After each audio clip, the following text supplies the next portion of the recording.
రామచంద్రమూర్తి సుగ్రీవుడు ఇద్దరు అగ్నిసాక్షిగా స్నేహం చేసుకుని పరస్పరం ప్రతిజ్ఞ చేసుకున్నారు. నేను వాలిని నిగ్రహించి నీకు రాజ్యం ఇస్తాను అని రామచంద్రమూర్తి, నేను అన్ని దిక్కులకు వానరములను పంపి సీతమ్మ జాడ కనిపెట్టి మళ్ళీ సీతమ్మని నీ పక్కకి చేరుస్తాను అని సుగ్రీవుడు. ఇద్దరూ ప్రతిజ్ఞ చేసుకున్నారు. తర్వాత శోకార్తిని పొందినటువంటి సుగ్రీవుణ్ణి ఓదారుస్తూ రామచంద్రమూర్తి అంటారు, మీ ఇద్దరూ తోడ పుట్టినవారు కదా, ఏకోదరులు, అటువంటి వారికి మీ ఇద్దరి మధ్య ఇంత వైరం ఎందుకు ప్రబలింది?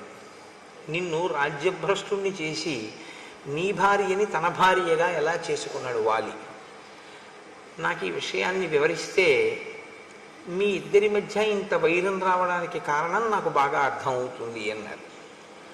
ఇక్కడ మీరు ఒక విషయాన్ని గమనించవలసి ఉంటుంది. పూర్వాపర విచారణ బాగా చేస్తారు రామచంద్రమూర్తి. సుగ్రీవుడి విషయంలో స్నేహం చేశారు అంటే కబంధుడు చెప్పాడు కాబట్టి స్నేహం చేశారు. ఋష్యమూక పర్వతం మీద ఎవరు ఉంటారో అక్కడ ఉండాలి అంటే పాపాచరణము లేని వారైతేనే ఉంటారు అని కబంధుడు చెప్పాడు. కాబట్టి సుగ్రీవుని యందు పాపము లేదు అని రామచంద్రమూర్తి యొక్క విశ్వాసం. కాబట్టి స్నేహం చేశారు. కేవలం సీతమ్మ జాడ కనిపెట్టడానికి ఒక మిత్రుడు కావాలి అనుకుంటే నిజానికి సుగ్రీవుడి కన్నా వాలి గొప్పవాడు. ఎందుకంటే వాలి ఒక్క కబురు చేస్తే రావణుడు చాలా భయపడతాడు. వాలి చేత నిగ్రహింపబడినవాడు రావణుడు. కాబట్టి ఆయన అలా కావాలి అనుకుంటే సహాయం వాలితోనే స్నేహం చేయొచ్చు. రాముడికి తన కార్యం నడవడం ప్రధానం కాదు, ధర్మం నిలబడి అనుషంగికంగా తన కార్యం నడవాలి తప్ప ధార్మికమైన మార్గము కాని రీతిలో తన కార్యాన్ని చక్కపెట్టుకోవడం అనేటటువంటిది రాముడికి సుతారము ఇష్టం ఉండదు. ఆయనకి ముందేది అంటే ధర్మం. సత్యధర్మములు రెండింటినీ రెండు పాదములుగా పెట్టుకుని నడుస్తాడు. కాబట్టి రాముని యొక్క నడక, రాముని యొక్క ఆయనము రామాయణమైంది. కనుక ఆయన సుగ్రీవుడితో స్నేహం చేసి అన్నదమ్ముల మధ్య వైరానికి కారణం అడుగుతున్నాడు. ఇది రామచంద్రమూర్తి అడగడం ఆయనకి కొద్దిగా ఆశ్చర్యంగానే ఉంటుంది. ఎందుకంటే రామలక్ష్మణ భరత శత్రుఘ్నులు నలుగురు కూడా అంత అన్యోన్యమైనటువంటి సోదర ప్రేమ కలిగిన వారు. ఇంత సోదర ప్రేమ కలిగినటువంటి అనుభవం ఉన్నవాడే కానీ అన్నదమ్ముల్లో ఇంత దారుణంగా తమ్ముడి భార్యని తన భార్యని చేసుకుని తమ్ముణ్ణి రాజ్యం నుంచి వెళ్ళగొట్టినటువంటి అన్నగారిని చూడడం అనేటటువంటిది రామచంద్రమూర్తికి కించిత్ కొత్తతనంగానే ఉంటుంది. కాబట్టి ఆయన కారణం అడిగారు, అసలు ఏ కారణం చేత నువ్వు బయటికి పంపబడ్డావు అంటే సుగ్రీవుడు చెప్తున్నాడు, వాలీనామ మమ భ్రాత జ్యేష్ఠ శత్రునిషూదన పితుర్బహుమతో నిత్యం మమాపి చ తథాపుర. నేను వాలి అన్నదమ్ములం. నా తండ్రి గారు వాలిని చాలా ప్రేమించాడు, పెద్ద కొడుకు కనుక. నేను కూడా వాలిని చాలా ప్రేమించాను, వాలిని చాలా గౌరవించాను. మా తండ్రి గారు శరీరాన్ని విడిచిపెట్టిన తరువాత జ్యేష్ఠ కుమారుడు కనుక వాలికి పట్టాభిషేకం జరిగింది. ఆయన రాజ్యాన్ని చేస్తున్నాడు. రాజ్యం ప్రశాసతస్తస్య పితృపైతామహం మహత్ అహం సర్వేషు కాలేషు ప్రణతః ప్రేష్యవత్ స్థితః. వాలి రాజ్యం చేసేటటువంటి సమయంలో తాతలు తండ్రుల దగ్గర నుండి వచ్చినటువంటి రాజ్యాన్ని వాలి పరిపాలన చేసినటువంటి సమయంలో కూడా, అంటే రాజ్యమునందు వాలి ప్రతిష్ఠింపక పూర్వము, రాజ్యమునందు వాలి ప్రతిష్ఠింపబడిన తరువాత కూడా నేను ఆయన్ని ఒక సేవకుడు ఎలా గౌరవిస్తాడో అంత మర్యాదతో అంత గొప్పగా సేవించాను. అంటే నేను ఒక తమ్ముణ్ణి అన్న భావనతో ఎప్పుడు అహంకరించలేదు. నేను ఒక సేవకుడును అన్న భావనతోనే నేను వాలిని అనువర్తించాను. అంత గౌరవంగానూ చూశాను. ఒకానొకప్పుడు మాయావీనామ తేజస్వి పూర్వజో దుందుభేశ్రుత తేన తస్య మహద్వైరం స్త్రీకృతం విశ్రుతం పురా. ఒక స్త్రీ కారణంగా వాలికి మాయావి అనబడేటటువంటి ఒక రాక్షసునికి వైరం వచ్చింది. ఈ మాయావి మయుని యొక్క కుమారులలో పెద్దవాడు. అంటే మీకు వాలి యొక్క శీలం ఎటువంటిది, సుగ్రీవుని యొక్క శీలం ఎటువంటిది? ఒక గీత గీసి మహర్షి మాటల్లోనే చూపిస్తూ ఉంటారు. ఒక స్త్రీ కారణంగా వైరం, అంటే ఒకే స్త్రీని ఇద్దరు కాంక్షించి ఉన్నారు కాబట్టి వాలికి మయుడికి మధ్యలో అభిప్రాయ భేదాలు వచ్చాయి. ఒకానొక రాత్రి వేళ, ఒక అర్ధరాత్రి సమయంలో ఆ మయుడు కిష్కింధా నగరానికి చేరుకున్నాడు. అప్పటికి వాలి నిద్రపోతున్నాడు. ఆయన వచ్చి ఒక పెద్ద సింహనాదం చేశాడు. ఓ వాలి, నువ్వు బయటికి రా, నిన్ను నేను నిర్జిస్తాను, నేను అందుకే వచ్చాను. అంటే వేళాపాలాలైనటువంటి క్రౌర్యం, వేళాపాలాలైనటువంటి ఆగ్రహం. అంటే ఇంకా అతను చేరిందే తడవు కిష్కింధ, వాలిని చంపెయ్యాలన్నంత క్రుద్ధుడయ్యి ఉన్నాడు. కాబట్టి ఇప్పుడు ఆయన ఒక పెద్ద కేక వేశాడు. వెంటనే వాలి లేచి, నేను ఏదో మధువు సేవించి ఉన్నాను, రాత్రి వేళ కనుక నిన్ను నిగ్రహించలేని అనుకుంటున్నావేమో, నువ్వు అక్కడే నిలబడు, నేను వస్తున్నాను, నీతో తలపడతానని వాలి కూడా గబగబా బయలుదేరి యుద్ధానికి వెళ్ళాడు. వాలిని అనుగమించి సుగ్రీవుడు కూడా వెళ్ళాడు. ఎందుకనంటే వాలి సుగ్రీవుల యొక్క ప్రేమ, ఈ వైరం రానంతకాలం కూడా రామలక్ష్మణుల మధ్య ప్రేమ ఎలా ఉంటుందో అలాగే ఉంటుంది అని నేను మాట అంటే అంత పెద్ద దోషభూయిష్టమైనటువంటి మాట ఏం కాదది. ఎందుకంటే ఇంచుమించు అంత ప్రేమతోనూ ఉంటారు ఇద్దరు. సుగ్రీవుడు అలా అనువర్తించాడు, వాలి కూడా అంత ప్రేమించినట్లే కనపడుతుంది మనకి. కాబట్టి సతుమే భ్రాతరం దృష్ట్వా మాంచ దూరాదవస్థితం అసురో జాత సంత్రాస ప్రదుద్రావ తతో భృశం. చాలా దూరం నుంచి వాలిని సుగ్రీవుణ్ణి చూశాడు. చూసి ఇంత యుద్ధానికి వచ్చి వాలిని మట్టు పెడతానని పెద్ద పెద్ద కేకలు వేసి సింహనాదం చేసినటువంటి ఆ మాయావి, ఆ మయుని కుమారులలో పెద్దవాడైనటువంటి మాయావి ఒక్కసారి పరుగు లంఘించుకున్నాడు. వెనక్కి తిరిగి ఆయన పరిగెత్తి వెళ్ళిపోతున్నాడు. విడిచిపెట్టలేదు వాలి ఆయన్ని తరిమాడు. ఆయన వెళ్ళి వెళ్ళి వెళ్ళి వెళ్ళి ఆ మాయావి పచ్చగడ్డితో ఉన్నటువంటి ఒక పెద్ద బిలంలోకి, భూగృహంలోకి ప్రవేశించాడు. ప్రవేశించి దానిలోకి వెళ్ళిపోయాడు. అది చాలా చీకటిగా ఉంది. ఆ బిలం లోపలికి వెడితే అతను ఎక్కడున్నాడో, అతని పరివారం ఎవరైనా ఉన్నారో, ఇంకా ఎవరైనా యుద్ధానికి తలపడతారో తెలియని పరిస్థితి. కాబట్టి ఇప్పుడు వాలి అందులో ప్రవేశిస్తుంటే సుగ్రీవుడు నమస్కారం చేసి అన్నాడు, అన్నయ్య నేను కూడా నీతో వస్తాను అన్నాడు.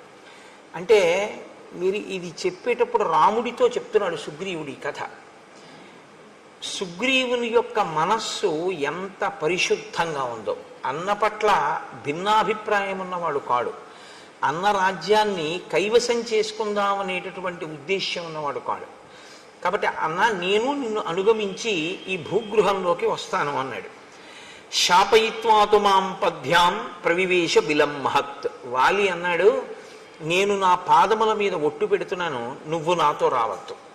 నేను లోపలికి వెళ్ళి ఆ రాక్షసుల్ని మట్టు పెట్టి తిరిగి వస్తాను, నేను తిరిగి వచ్చే వరకు నువ్వు ఈ బిలద్వారం దగ్గర కాపు కాయి. కాబట్టి ఇప్పుడు నేను ఈ మాట పూర్వం అరణ్యకాండలో రామచంద్రమూర్తి కూడా ఓసారి అన్నారు, నా పాదముల మీద ఒట్టు, నువ్వు సీతమ్మని తీసుకుని గుహలోకి వెళ్ళు, నేను యుద్ధం చేస్తాను 14,000 మంది కరదూషణాదులతోనని. కాబట్టి ఇప్పుడు సుగ్రీవుడు బిలద్వారం దగ్గర నిలబడ్డాడు. వాలి అత్యంత వేగంతో ఆ బిలంలోకి ప్రవేశించాడు. తస్య ప్రవిష్టస్య బిలం సాగ్రహ సంవత్సరో గతః. వాలి బిలంలోకి వెళ్ళిపోయాడు, సుగ్రీవుడు అక్కడ నిలబడ్డాడు. 1 సంవత్సరం అయిపోయింది. ఆయన తిరిగి రాలేదు, లోపల నుంచి ఏమీ చప్పుడు వినపడలేదు. 1 సంవత్సరం ఎదురు చూశాడు తిరిగి వస్తాడేమోనని, రాలేదు. కానీ 1 సంవత్సరం అయిపోయిన తర్వాత సఫేనం రుధిరం రక్తం అహం దృష్ట్వా సుదుఃఖితః. నురుగుతో కూడినటువంటి రక్త ప్రవాహం ఆ బిలంలోంచి పైకి రావడం మొదలుపెట్టింది. పైగా లోపల నుంచి వాలి వేసినటువంటి ఆర్తనాదములు, అంటే కొంచెం భయంతో కూడినటువంటి కేకలులా వినపడ్డాయి సుగ్రీవుడికి. అవి భయంతో వేశాడా వేయలేదా కాసేపు పక్కన పెట్టండి, ఆయనకు అలా వినపడ్డాయి. అహం త్వవగతో బుద్ధ్యా చిహ్నైస్తై భ్రతరం హతం సిధాయ చ బిలద్వారం శిలయా గిరిమాత్రయా శోకార్తశ్చోదకం కృత్వా కిష్కింధామాగత సఖే. సఖే అంటే ఓ రామ, ఓ స్నేహితుడా అని రాముణ్ణి ఉద్దేశించి మాట్లాడుతున్నాడు. ఓ స్నేహితుడా, నాకు ఎప్పుడైతే వాలి యొక్క కేకలు వినపడ్డాయో, ఆర్తనాదములు వినపడ్డాయో, రాక్షసుల యొక్క హాహాకారములు కూడా నాకు వినపడ్డాయో, నేను వాలి రాక్షసుల చేతిలో నిహతుడయ్యాడు. అక్కడ ఒక్క మాయావియే కాదు, చాలామంది రాక్షసులు ఉన్నారు. అందరూ కలిపి వాలిని మట్టు పెట్టారు అని నిర్ణయానికి వచ్చాను. వచ్చి వాళ్ళు పైకి వస్తారేమోనని. ఎందుకంటే ఎప్పుడూ సుగ్రీవుడికి జీవితాంతం పోలికే. ఎటువంటి పోలిక అంటే, నా అన్నగారు చాలా గొప్పవాడు, నా అన్నగారు చాలా పరాక్రమవంతుడు, అన్న చెయ్యలేని పని నేను చెయ్యలేను అని ఒక ఆలోచన ఎప్పుడు సుగ్రీవుడికి. కాబట్టి నా అన్నగారే అంత ప్రమాదంలో ఉన్నాడంటే ఇప్పుడు నేను బిలంలోకి వెళ్ళి కానీ బిలద్వారం దగ్గర నిలబడగానే ఏం చేస్తాను? కాబట్టి లోపల ఉన్న రాక్షసులు పైకి రాకుండా చెయ్యాలనుకున్నాడు. అందుకని ఒక పెద్ద శిలను ఒక దాన్ని దొర్లించి తీసుకొచ్చి దాన్ని ఆ బిలద్వారానికి అడ్డంగా పెట్టేశాడు. ఇప్పుడు ఏమనుకున్నాడంటే, ఇక అందులోంచి రాక్షసులు పైకి రాలేరు, అందులో ఉండిపోతారనుకున్నాడు. వాలి ఉన్నా సరే వాలి కూడా పోతాడు. రాజ్యం తీసుకుందాం అనుకున్నవాడైతే సంవత్సర కాలం ఎదురు చూడడు కుట్ర చేయడానికి. పైగా అతను వెళ్ళిపోయేటప్పుడు శోకార్తశ్చోదకం కృత్వా అన్నాడు. నేను ఆయన గురించి శోకించి ఉదకక్రియ చేశాను అన్నాడు. ఉదకక్రియ చేయడం అంటే జలతర్పణం.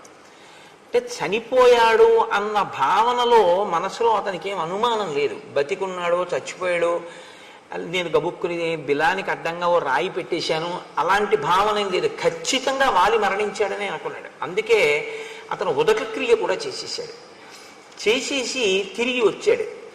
నిజంగా రాజ్యం మీద సుగ్రీవుడికి వ్యామోహం ఉంటే వాలి చచ్చిపోయాడని మంత్రులకి చెప్పుండేవాడు. నేను బిలానికి అడ్డంగా ఒక శిలని పెట్టాను, ఉదకక్రియ చేశాను, వచ్చాను. కానీ అన్నయ్య చచ్చిపోయాడు అని నేను ఎలా చెప్పడం? అన్నయ్య ఏలినటువంటి రాజ్యాన్ని నేను ఏలగలనా? బహుశా అది ఆయన శంక. వాలి సింహాసనం మీద కూర్చుంటే అమ్మ బాబాయ్ వాలి పరిపాలిస్తున్నాడని ఎవరు రాలేరు. వాలి అంత సమర్థున్నా నేను వాలి కూర్చున్న సింహాసనం మీద కూర్చోడానికి? యువరాజుగా వాలి పక్కన కూర్చోగలనేమో కానీ వాలి లేకుండా నేనే స్వతంత్రంగా పరిపాలన చెయ్యగలిగినటువంటి వాడిని కాను. అందుకని ఆయన మంత్రులకు చెప్పలేదు. కానీ వాళ్ళు ఏం చేశారు? యత్నతో మంత్రిభిశ్రుతం. వాళ్ళు గుచ్చి గుచ్చి గుచ్చి గుచ్చి ప్రశ్నించారు అనేక రకాలుగా. నువ్వు ఎందుకు వచ్చేసావు? వాలేడి? ఎందుకు రాలేదు? ఎప్పుడు వస్తాడు అని.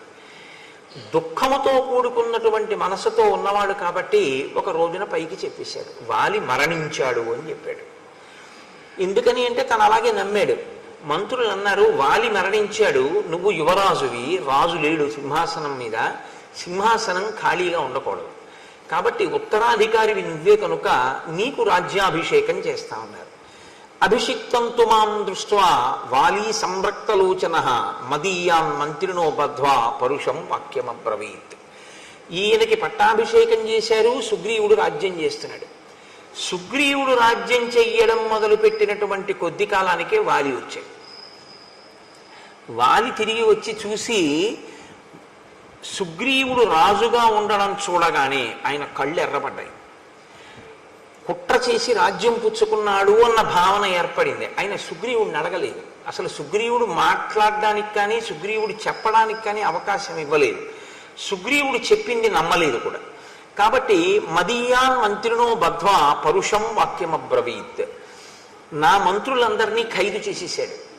పైగా నన్ను చాలా పరుషంగా మాట్లాడాడు. ఏం మాట్లాడాడు అన్నది సుగ్రీవుడు చెప్పలేదు. పరుషంగా మాట్లాడాడు అంటే దాన్ని బట్టి మనం ఏమైనా అర్థం చేసుకోవలసి ఉంటుందంటే, నువ్వు రాజ్యకాంక్షతో కావాలని నన్ను చంపడం కోసమే బిలానికి శిల అడ్డుపెట్టి నేను లోపలికి వెళ్ళగానే అడ్డుపెట్టి వచ్చేసావు, వచ్చి రాజు అయ్యావు. సంవత్సరం ఎదురు చూసి వచ్చాడు అన్నదాన్ని వాలి ఊహించలేదు. వెళ్ళగానే బిలానికి శిల అడ్డు పెట్టాడు అనుకున్నాడు. కాబట్టి నిగ్రహేపి సమర్థస్య తం పాపం ప్రతిరాఘవ న ప్రావర్తతమే బుద్ధి భ్రాతుర్గౌరవయంత్రిత. నేనప్పుడు రాజ్యాధికారమునందున్నాను. బలవంతుడా బలహీనుడా కాసేపు పక్కన పెట్టండి. అధికారంలో ఉండడం చాలా గొప్ప బలం. ఎందుచేత అంటే సైన్యం అంతా కూడా సహకరిస్తుంది. రాజ్యాధికారం అటువంటిది. కాబట్టి నేను అధికారంలో ఉన్నాను కాబట్టి నేనే తలుచుకుంటే వాలిని నిగ్రహించగలను, కానీ నేను నిగ్రహించలేదు. హత్వా శత్రుం సమే భ్రాత ప్రవివేశ పురం తదా మానయంస్తం మహాత్మానం యథావచ్చాభ్యవాదయం. నేను అభివాదం చేశాను. మొన్నటి రోజున మీకు నేను మనవి చేశాను, అభివాదము అన్న మాటకు అర్థం ఏమిటో. అభివాదము అంటే నిలబడి చేసేది కాదు, వంగి మోకాళ్ళ మీద రెండు చెవులు పట్టుకుని చేస్తే అభివాదం. కాబట్టి రెండు చెవులు పట్టుకుని నేను అభివాదం చేశాను.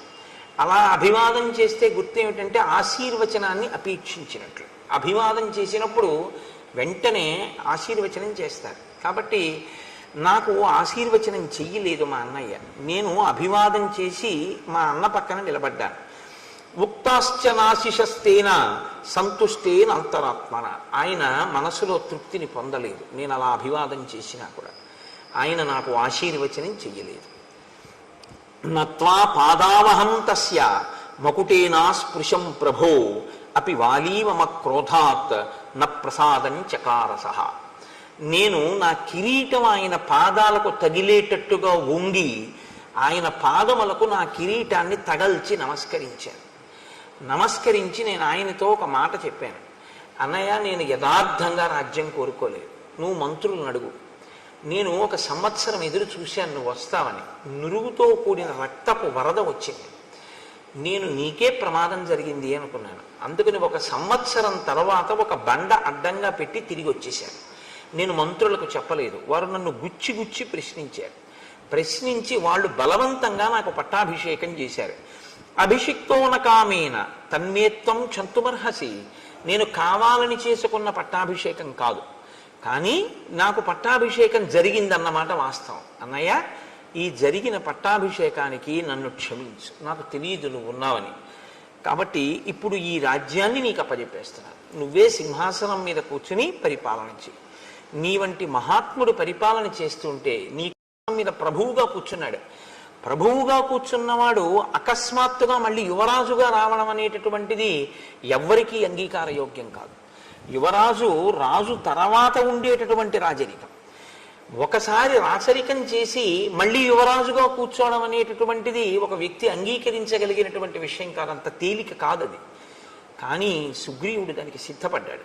అన్నయ్య, నువ్వే రాజ్యమేలు, నేను నీకు తోడుగా ఉంటాను. నేను పూర్వం ఎలా నిన్ను సేవించానో అలాగే ఒక సేవకుడిగా మసులుకుంటాను.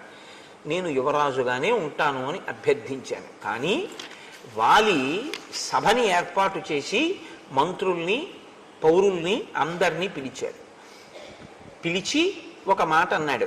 జరిగిన కథంతా చెప్పాడు. మాయావి వెంట మేము పరిగెత్తడం, తను బిలంలోకి వెళ్ళడం అన్నీ చెప్పి ఆ సభలో ఉన్న వారితో ఏం చెప్పాడంటే, ఈ దుర్మార్గుడు రాజ్యాన్ని కాంక్షించి నేను బిలంలోకి వెళ్ళగానే శిల అడ్డుపెట్టి వెళ్ళిపోయాడు. నేను తీరా మాయావిని వెతుక్కుంటూ లోపలికి వెళ్ళినటువంటి 1 సంవత్సరం తర్వాత నాకు ఆ మాయావి కనపడ్డాడంటే అది ఎంత పెద్ద బిలమో. ఆయనతో పాటు అక్కడ చాలామంది రాక్షసులు ఉన్నారు. నేను ఈ రాక్షసులందరినీ పరిమార్చాను. గుహ నెత్తుటితో నిండిపోయింది. నెత్తుటితో నిండిపోతే నేను ఆ గుహ నుంచి బయటపడవలసి వచ్చింది. తీరా నేను లోపల నుంచి సుగ్రీవా సుగ్రీవా సుగ్రీవా అని ఎంత అరిచినా నాకు జవాబు రాలేదు. నేను బయటికి వెడదామని వస్తే శిల అడ్డు పెట్టేసింది. నేను నా పాదములతో అనేక పర్యాయములు ఆ శిలని తన్నాను. తంటే ఆ శిల బద్దలైంది. బద్దలైన తర్వాత నేను బయటికి రాగలిగాను. ఈ క్రూరాత్ముడు ఇంత దుశ్చర్య చేసి నువ్విక్కడ ఉండు అని చెప్తే ఉండడం మానేసి శిలని అడ్డుపెట్టి ఇక్కడికొచ్చి రాజ్యాన్ని తీసుకున్నాడు. కాబట్టి వీడు నా పట్ల క్రూరంగా వ్యవహరించాడు, కాబట్టి నేను వీడిని చంపేస్తానన్నాడు అని నా భార్య రుమని తన భార్యగా స్వీకరించాడు. ఇక్కడ మీరు ఒక విషయాన్ని గమనించవలసి ఉంటుంది. తార అని ఒక ఆవిడ ఉంది, వాలి భార్య. వాలి భార్య తార, సుగ్రీవుడి భార్య రుమ. వాలి తారతో కలిసి రాజ్యం వెళుతుండేవాడు. వాలి మరణించాడు అని తెలిసిన తర్వాత, అంటే వాలి మరణించాడు అనుకున్న తర్వాత ఆమె సుగ్రీవుడికి భార్య అయింది తార. వాలి వచ్చేంత వరకు సుగ్రీవుడి భార్యగానే ఉంది తార. సుగ్రీవుణ్ణి తరిమేశారు. తరిమేశాక ఆవిడ మళ్ళీ వాలి భార్య అయింది. మళ్ళీ తర్వాత సుగ్రీవుడు వాలిని చంపేశాడు. ఆమె మళ్ళీ సుగ్రీవుడికి భార్య అయింది. మరి అప్పుడు సుగ్రీవుడి యందు మాత్రం దోషం లేదా? మరి అప్పుడు రాముడు ఎలా ఊరుకున్నాడు? చంపిన తరువాత వాలిని వాలి భార్య తారని సుగ్రీవుడు చేపడితే అది కూడా దోషమేగా, వదిన గారిని స్వీకరించడం తల్లితో సమానం కదా. మరి అప్పుడు సుగ్రీవుణ్ణి కూడా చంపేయాలిగా, మరి ఎందుకు చంపలేదు? మరి రుమని, సుగ్రీవుడి భార్య రుమని వాలి స్వీకరిస్తే వాలి మీద ధర్మం తప్పిన వాడివి అని వాలిని ఎందుకు సంహరించాడు రామచంద్రమూర్తి? కిష్కింధకాండలో మీరు చాలా జాగ్రత్తగా దాన్ని పరిశీలనం చేయవలసి ఉంటుంది. వానర జాతులలో వానరముల యందు అనేక జాతులు ఉన్నాయి. ఇందులో కర్మాధికారము జ్ఞానాధికారము కలిగినటువంటి వానర జాతి ఒకటి ఉంది. అది చాలా శ్రేష్టమైనటువంటి వానర జాతి. వాళ్ళు సంధ్యావందనం చేస్తారు. మనుష్యులు ఎలా చేస్తారో అలా వాళ్ళు సంధ్యావందనం చేస్తారు. వాళ్ళ అంత్యేష్టి సంస్కారం అవన్నీ కూడా అలా ఉంటాయి.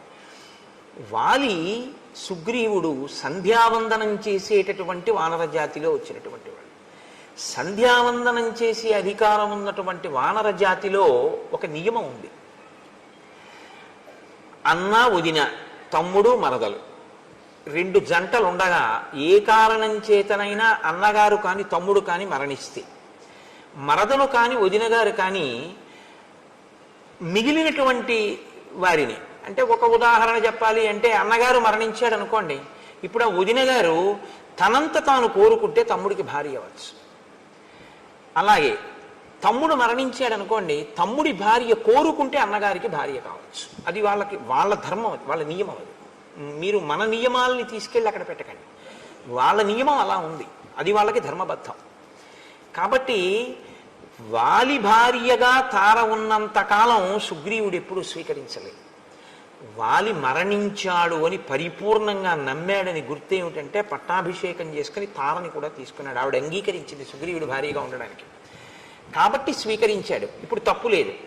సుగ్రీవుడు కళ్ళ ముందు బతికున్నాడని వాలికి తెలుసు, తెలిసి రుమని స్వీకరించాడు, ధర్మం తప్పాడు, అందుకుని చంపాడు. ఇది మీరు పట్టుకోవలసి ఉంటుంది.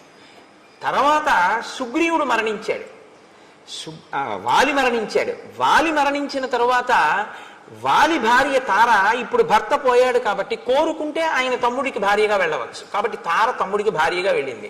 రాముడు జోక్యం చేసుకోండి. ఆ ధర్మ సూక్ష్మాన్ని మీరు పట్టుకోవాలి. కిష్కింధకాండలో ఈ విషయాన్ని మీరు జాగ్రత్తగా పట్టుకోకపోతే ఏమవుతుందంటే రాముడు వాలినే ఎందుకు నిగ్రహించాడు, సుగ్రీవుణ్ణి ఎందుకు నిగ్రహించలేదు అన్నది ఒక పెద్ద ప్రశ్నగా నిలబడిపోతుంది. కాబట్టి నేను అనుకుంటున్నా ఇప్పుడు మీకు స్పష్టమైంది అని నేను అనుకుంటున్నాను. రాముడు ధర్మాత్ముడు, ఆయన ధర్మాన్నే నిలబెడుతూ ఉంటాడు ఇప్పుడు. కాబట్టి రామ, నేను బ్రతికుండగా నన్ను చంపడానికి ప్రయత్నం చేసి ఈ భూమండలం అంతా తిరిగాను వాలి తరువుకొస్తే. ఋష్యమూక పర్వతం మీదకి వచ్చి కూర్చున్నాను. కిష్కింధ పక్కనే ఉంది ఋష్యమూక పర్వతం. ఆఖరికి నేను ఈ ఋష్యమూకం మీదే కూర్చున్నాను. ఒక కారణం వల్ల ఇక్కడికి వాలి రాడు, అంతే చెప్పాడు. అప్పటికే ఆ మాటే చెప్పాడు. ఒకానొక కారణం చేత వాలి ఇక్కడికి రాలేడు. వాలే కాదు, వాలి అనుచరులు కూడా రాలేడు. అందుకని నేను ఇక్కడ ఉన్నాను, కానీ ప్రాణాలు అరచేత పెట్టుకుని ఉన్నాను. ఎందుకంటే నన్ను చంపాలి అని కృతకృత్యుడై ఉన్నాడు. ఎలాగైనా తమ్ముడిని చంపేస్తానంటున్నాడు. అందుకని ఏ క్షణంలో ఎవరిని పంపి నన్ను చంపుతాడోనని భయపడడం వల్లే మీ ఇద్దరిని చూసినప్పుడు కూడా వాలే పంపాడు అని నేను అంత భయపడ్డాను. నేను బ్రతికుండగా నా భార్య రుమని తన భార్యగా వాలి అనుభవిస్తున్నాడు. ఇది వాలి చేసినటువంటి ద్రోహం. అందుకని వాలిని సంహరించి నాకు రాజ్యాన్ని భార్యని ఇప్పించవలసింది అని నిన్ను ప్రార్థిస్తున్నాను అన్నాడు. ఇప్పుడు వెంటనే రామచంద్రమూర్తి అన్నారు, యావత్తం నాభిపశ్యామి తవ భార్యాపహారిణం తావత్ సజీవేత్ పాపాత్మ వాలి చారిత్ర దోషక. ఆయన తీర్పు చెప్తారు. చారిత్ర దూషక, నడవడి లేనివాడు. ధర్మం తెలియదా? తెలుసు, అలా చేపట్టకూడదు రుమనని తెలుసు, చేపట్టాడు. ఎలా చేపట్టాడు? తమ్ముడు బతికుండగా చేపట్టాడు, కాబట్టి ధర్మం తప్పాడు. ధర్మం తప్పినటువంటి ఆ వాలిని ఇక నేను బతకనివ్వను. నా కంటికి వాలి ఎంతకాలము కనపడడో అంతకాలమే బ్రతికుంటాడు. నా కంటికి వాలి కనపడిన ఉత్తర క్షణంలో వాలి మరణిస్తాడు. కాబట్టి నువ్వు ఇవ్వాలే, ఇప్పుడే బయలుదేరి కిష్కింధకి యుద్ధానికి పిలు. బయటికి వస్తాడు, నేను వాలిని చంపేస్తాను. సరే, బయలుదేరారు. ఆ వాలి, ఆ సుగ్రీవుడు రామచంద్రమూర్తితో మీ పరాక్రమం మీద నాకు ఎటువంటి అనుమానం లేదు, మీరు ఇంద్రుడితో తుల్యమైన వారు, మీరు వాలిని నిగ్రహించగలరు, వాలినేమి 3 లోకములనే నిగ్రహించగలరు, అంతటి పరాక్రమ సంపన్నులు. అటువంటి మీతో నాకు మైత్రి ఏర్పడడం చాలా గొప్ప విషయం, చాలా సంతోషించవలసిన విషయం. రాజ్యభ్రష్టుడైన ఒక వానరుణ్ణి నేను, అటువంటి వానరుడితో మీరు స్నేహం చేశారు. పైకి అంటూ ఉంటాడు ఈ మాటలు, కానీ సుగ్రీవుడి మనసులో ఉన్న భావనలన్నీ వేరు ఈ సందర్భంలో. ఎందుకో తెలుసా అండి, ఆయన ఎప్పుడైనా సరే లక్ష్మణుణ్ణి అసలు కూర్చోమని చెప్పడం. ఆయన ఎప్పుడైనా కూర్చోమంటే రాముణ్ణే కూర్చోమంటాడు. రాముణ్ణి కూడా ఎలా కూర్చోమంటాడంటే, ఒక కొమ్మ విరిచి వేసి 2 పర్యాయాలు చేశాడు అలాగా. ఒక కొమ్మ విరిచి వేసి దాని మీద తను కూర్చుని రాముణ్ణి కూర్చోమంటాడు. ఒకసారి అయితే ఏమైందంటే, రామలక్ష్మణులు ఇద్దరు నిలబడ్డారు, తను కూర్చుని మాట్లాడాడు. ఆ తరువాత ఏం చేశాడంటే, చూసి రామ మీరు కూర్చోండి అని లేచి ఒక మద్ది చెట్టు కొమ్మ విరిచి ఆసనంగా వేసి కూర్చోండని తను కూర్చుని ఇలా కూర్చోమన్నాడు. అంటే మహాత్ముల సరసన కూర్చోవడం, మహాత్ములతో సమానంగా కూర్చోవడం వారిని అవమానించడమే. అంటే వారు కూర్చోమంటే కూర్చోవచ్చు, అందులో దోషం లేదు. అలా ఉండకూడదు. మనం ఆ గమనించగలిగినటువంటి స్థితిని చూడాలి. ఇది సుగ్రీవుడికి తెలియదా? రాముడు మహాత్ముడని తెలియదండి, తెలియకపోవడం వల్ల అలా ప్రవర్తించాడు అని మీరు అన్నారు అనుకోండి. లేకపోతే మహాత్ములతో అలా ప్రవర్తించకూడదని సుగ్రీవుడికి తెలియదండి అని మీరు అన్నారనుకోండి. మహాత్ములతో అలా ప్రవర్తించకూడదన్న విషయం సుగ్రీవుడికి తెలుసు అనడానికి మహర్షి ఒక సాక్ష్యాన్ని చూపిస్తాడు. నేను మీకు ఎదర వచ్చినప్పుడు చూపిస్తాను. అంటే తెలిసి అలా ప్రవర్తించాడు. ప్రవర్తించి మీ అంతటి వారు నాతో స్నేహం చేస్తున్నారు, ఇంకింతకన్నా ఏం కావాలంటాడు. కానీ మనసులో అనుమానపడుతుంటాడు. ఏమనుమానపడ్డాడంటే, ఆగండి వెడదాం, పిలుస్తాను వాలిని, యుద్ధం చేస్తాను, ఇది చంపుదురు కానీ నేను ఒక్క మాట చెప్తాను కొంచెం వినండి అన్నాడు. దేని గురించి భయం సుగ్రీవుడికి అంటే ఇప్పుడు బయటపడుతున్నాడు. సముద్రాత్ పశ్చిమాత్ పూర్వం దక్షిణాదపి చోత్తరం క్రామత్య నుదితే సూర్యే వాలి వ్యపగత క్లమః. వాలి ప్రతిరోజు సూర్యోదయానికి పూర్వం బ్రాహ్మీ ముహూర్తంలో నిద్రలేస్తాడు. చాలా మంచి అలవాటు. రావణుడు కూడా లేస్తాడు. కానీ ఇద్దరికీ ఉన్న లక్షణం ఏమిటో తెలుసా అండి? ఆయనకి కామం, ఈయనకి అహంకారం. నాకు బలం ఉంది అని.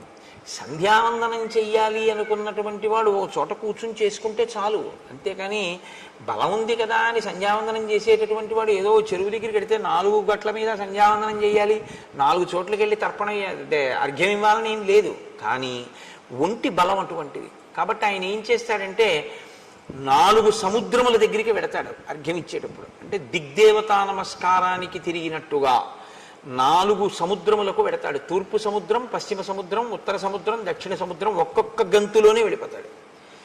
దక్షిణ సముద్రం దగ్గర కూర్చున్నవాడు ఒక్క గంతు వేస్తే ఉత్తర సముద్రం దగ్గర ఉంటాడు. ఉత్తర సముద్రం దగ్గర నుంచి ఒక్కసారి లంఘిస్తే మళ్ళీ తూర్పు సముద్రానికి వస్తాడు. తూర్పు సముద్రం నుంచి బయలుదేరితే ఒక్క గంతులో పశ్చిమ సముద్రాన్ని చేరుకుంటాడు. మా అన్నయ్య అంత వేగంగా సంధ్యావందనానికి వెడతాడు. సంధ్యావందనానికి వెళ్ళేటప్పుడు పెద్ద అలా వెళ్ళాలనేటటువంటి ఒక వ్యగ్రత ఏమీ ఉండదు. సంధ్యావందనం అనేటటువంటిది చాలా ప్రశాంతంగా చేసేటటువంటి స్థితి. మీరు విన్నారో లేదో, రాముడు అరణ్యవాసానికి రాగానే గంగా తీరంలో గుహుడి దగ్గరికి వెళ్ళాడు. నిర్మలమైన మనస్సుతో గాయత్రి చేస్తాడు. గాయత్రి ఎప్పుడు చేస్తున్నా సంధ్యావందనంలో మనసుని నిర్మలం చేసుకోవాలి. అందుకే అన్ని మాటలు ఆచమనం చేస్తారు. స్థూల సూక్ష్మ కారణ శరీరముల యందు ఉండేటటువంటి తాపములను నిగ్రహించి మనసుని నిలబెట్టి సంధ్యావందనం చేయాలి, గాయత్రి చెయ్యాలి. అది బుద్ధిని ప్రచోదనం చేస్తుంది. కాబట్టి రాముడు చేస్తే ప్రశాంత చిత్తుడై చేస్తాడు. వాలి చేస్తే తన బలాన్ని బయట పెట్టుకునేటట్టు చేస్తాడు. సంధ్యావందనంలా చేయాలి తప్ప సంధ్యావందనం వేలంబరానికి వెటకారాలకి సంధ్యావందనాలు చేయకూడదు. అది చాలా ప్రమాదం కూడా. అలాంటి పిచ్చి పనులు ఎప్పుడూ చేయకూడదు. దాన్ని చేసేటప్పుడు తదేక దృష్టితో జాగ్రత్తగా ఆ మర్యాదతో ఆ గౌరవంతో చేయవలసి ఉంటుంది. కాబట్టి 4 సముద్రముల దగ్గరికి వెడతాడు మా అన్నయ్య. ఒక్కొక్క గంతులో వెళ్ళిపోతాడు.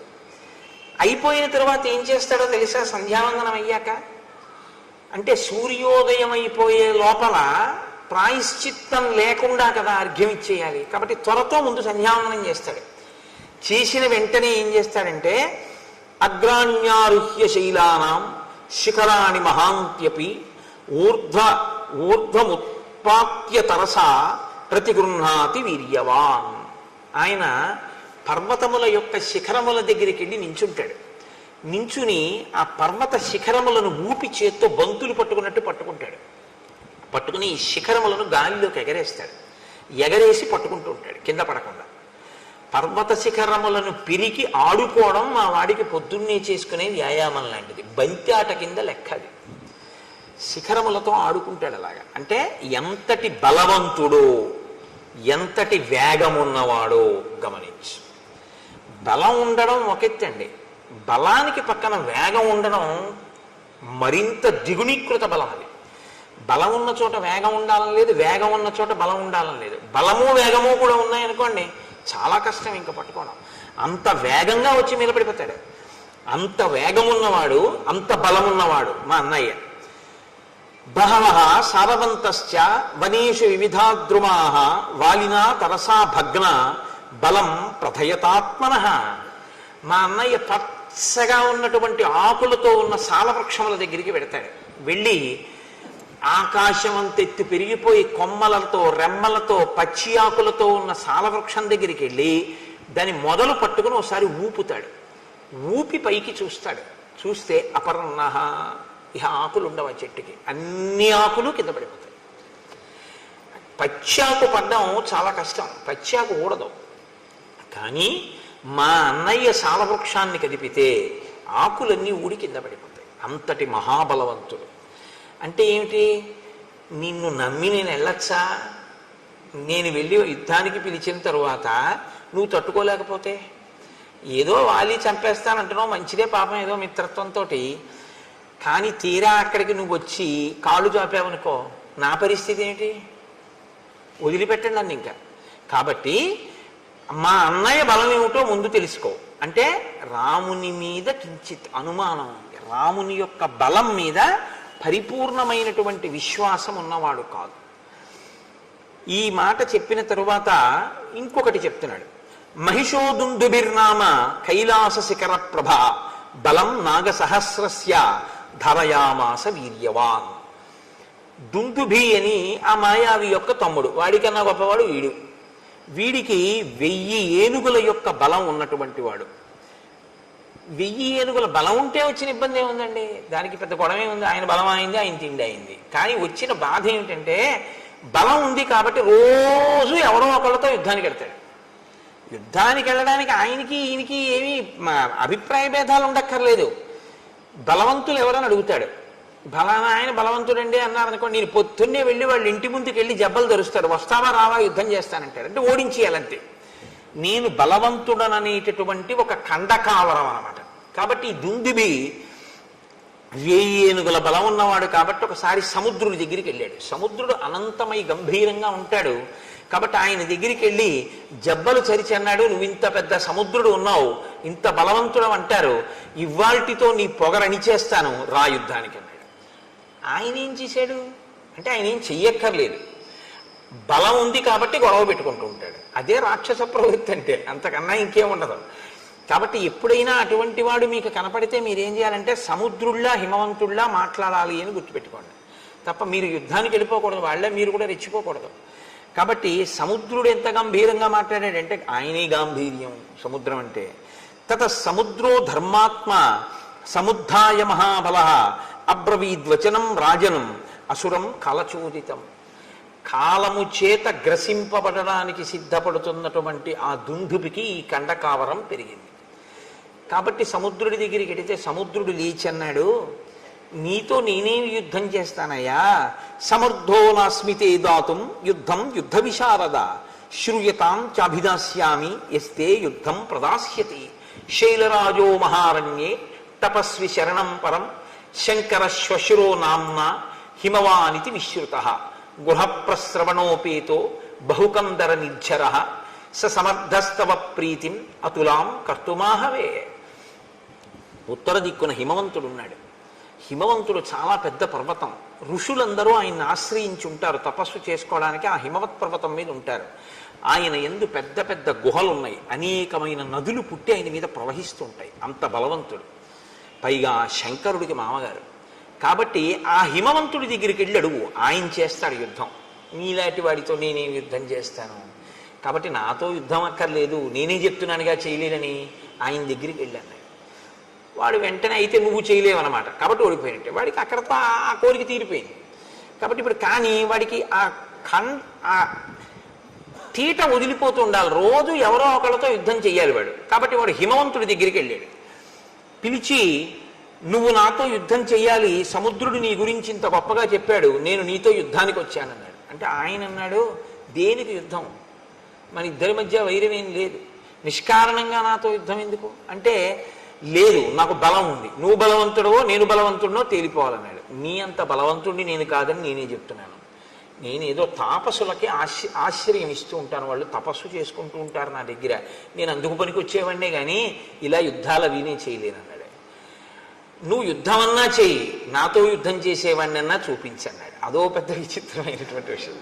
ఒక్కొక్కడి స్థితి, రాక్షసత్వం అన్న మాట అంత ప్రబలంగా ఉంటుంది వాళ్ళలో ఉండేటటువంటి మనఃప్రవృత్తి.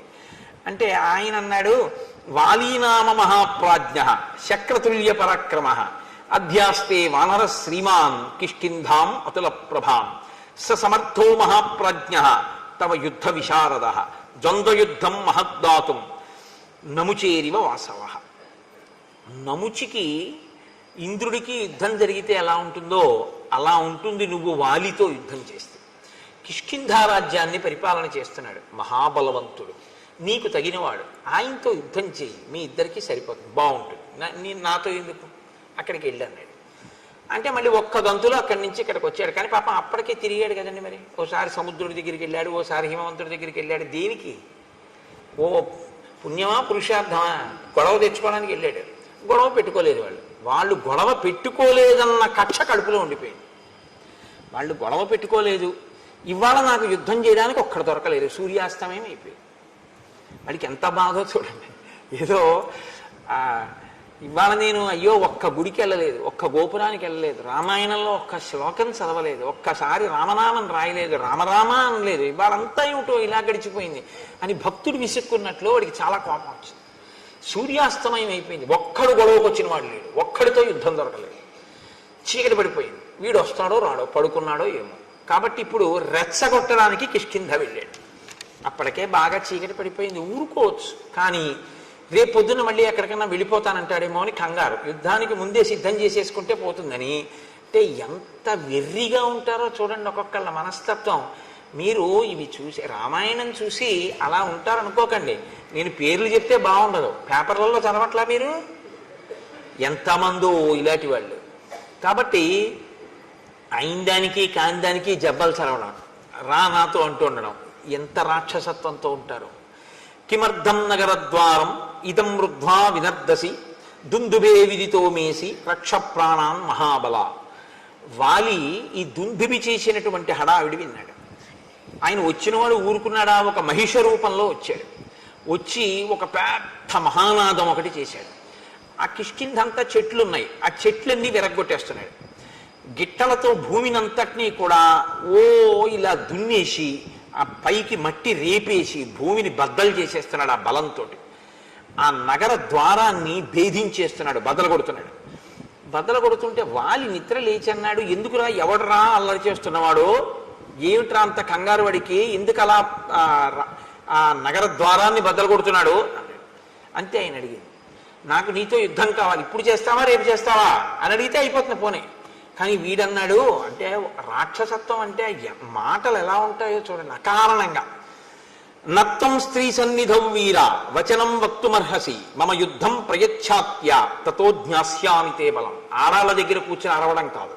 అంటే మరి రాత్రి అయిపోయింది, అంతఃపురవాసంలో రాణుల దగ్గర కదా ఉంటాడు, ఆడవాళ్ళ దగ్గర ఉండి ఏదో పెద్ద వీరుళ్ళ ఎవడరా అని అడగడం కాదు, రా యుద్ధానికి, నీ బలం ఏంటో తేల్చేస్తానన్నాడు.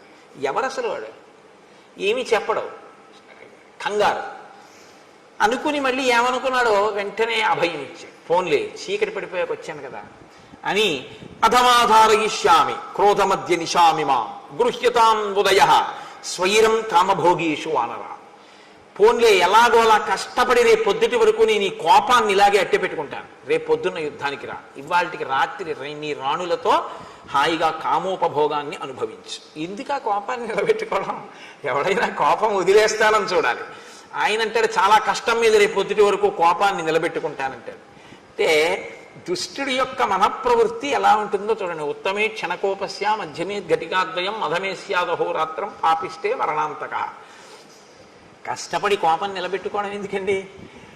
అది పోతుంటే హాయిగా వదిలిపెట్టేయాలి దాన్ని. అమ్మాయి మన ప్రయత్నం లేకుండా పోయిందిరా అనుకోవాలి. కానీ వాడికి అలా చిత్తశాంతి లేదు, దాన్ని కష్టపడి నిలబెట్టుకుంటున్నాడు, గిట్టలతో గీరేస్తున్నాడు, చెట్ల కొమ్మలు అంటే రాత్రల్లా అలా చేస్తూ ఉంటాడు. నువ్వేం చేయాలి, వాలి ఏం చేయాలో చెప్తున్నాడు. ఇవాళ రాత్రికి నీ రాణులతో భోగించు. దీయతాం సంప్రదానంచ పరిష్వజ్యచ వానరాన్ సర్వశాఖా మృగేందస్త్వం సంసాదయ సుహృజ్జనాన్. నువ్వు దాన ధర్మాలు ఏమైనా చెయ్యాలనుకుంటున్నావేమో, ఇవాళ రాత్రి చేసేసి ఎవరికేమైనా ఇద్దామనుకుంటే ఇచ్చేసి. పరిష్వజ్యచ వానరాన్, ఎవరైనా నీకు ముఖ్యమైనటువంటి వానరుల్ని చూడాలంటే వాళ్ళని పిలిపించి కౌగిలించేసుకోసారి. ఎందుకంటే ఇవన్నీ అంటే ఖండకావరం నోటి తేట. సర్వశాఖా మృగేందస్వం సంసాదయ సుహృజ్జనాన్.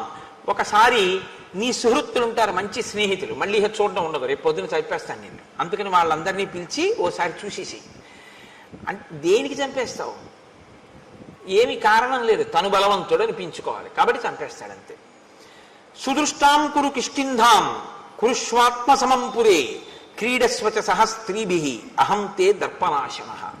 రేపు ఎలాగో నేను చంపేస్తాను ఉదయం, కాబట్టి ఇవాళ ఏం చేస్తావో తెలుసా? ఒకసారి ఆ కిష్కింధా సామ్రాజ్యాన్నంతటినీ ఓసారి చూసేసుకో. రాజు కాబట్టి నీకు ఆ మక్కు ఉంటుంది, ఓసారి ఆ రాజ్యం వంక చూడు. నీకు ఇష్టం కాబట్టి ఆ రాజధాని వంక కూడా ఓసారి చూసేయి. ఇవాళ రాత్రి నీకు ఇష్టమైనటువంటి స్త్రీలు ఎవరున్నారో వాళ్ళతో భోగించి రేపు పొద్దున నిన్ను చంపేస్తాను.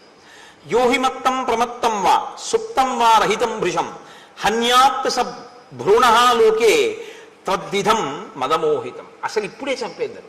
ఎందుకు వదిలేస్తున్నానో తెలుసా? నువ్వు తాగి రాణులతో భోగం అనుభవిస్తూ ఉంటావు కాబట్టి నిద్రపోతున్న వాణ్ణి, ఆయుధం లేనివాణ్ణి, యుద్ధానికి సిద్ధంగా లేనివాణ్ణి, ఏదో కామోపభోగంలో ఉన్నవాణ్ణి చంపడం అంటే భ్రూణహత్య, పసిపిల్లాన్ని చంపడంతో సమానం. కాబట్టి నేను అటువంటి పాపపు పనులు చేయనన్నాడు. మళ్ళీ ఇందులో మళ్ళీ పాపపుణ్య విచారణ ఒకటి వాడికి. రాక్షసత్వం అంటే అలాగే ఉంటుందండి, చాలా గమ్మత్తుగా ఉంటాయి వాళ్ళ మాటలు. కాబట్టి రేపొద్దున్న యుద్ధానికి రాను అంటే వాడికి వీడికన్నా సరదా వాడికి. వాడన్నాడు రేపొద్దుడి దాకా ఎందుకు, నేను తాగిన అది వీరరసం, నేను మధుపానం చేసినా అది నన్నేం అడ్డదు, కాబట్టి నిన్ను ఇప్పుడే చంపేస్తాను, రేపొద్దుడి దాకా ఏంటి, అవన్నీ నాకేం అవసరం లేదన్నాడు. అని వెంటనే లోపలికి వెళ్ళి తమేవ ముక్త్వా సంక్రుద్ధో మాలాముక్షిప్య కాంచనీం పిత్రా దత్తాం మహేంద్రేణ యుద్ధాయ వ్యవతిష్ఠత. తన తండ్రి అయినటువంటి మహేంద్రుడిచ్చిన బంగారు మాల ఒకటి ఉంది, ఆ మాల తీసి మెడలో వేసుకున్నాడు. ఆ మాలకి ఒక శక్తి ఉంది, అది తనలోని తేజస్సుని తనలోని బలాన్ని క్షీణించిపోకుండా మాల స్వీకరించి కాపాడుతుంది. ఎదుటివారి బలాన్ని లాగేస్తుంది అని చెప్పకూడదు మీరు ఎప్పుడు. అది ఆయనలో తేజస్సుని ఆయనలో బలాన్ని క్షీణించిపోకుండా తనలోకి తీసుకుని కాపాడి మళ్ళీ ఇస్తూ ఉంటుంది. మహేంద్రుడిచ్చిన మాలకి ఆ శక్తి ఉంది. అందుకే అది మెడలో ఉన్నంతసేపు వాలి మరణించాడు. వాలి మరణించాలి అంటే అది మెడలోంచి తీసేయాలి, అది మెడలోంచి తీస్తేనే మరణిస్తాడు. కాబట్టి ఇప్పుడు ఆ హారాన్ని మెడలో వేసుకున్నాడు.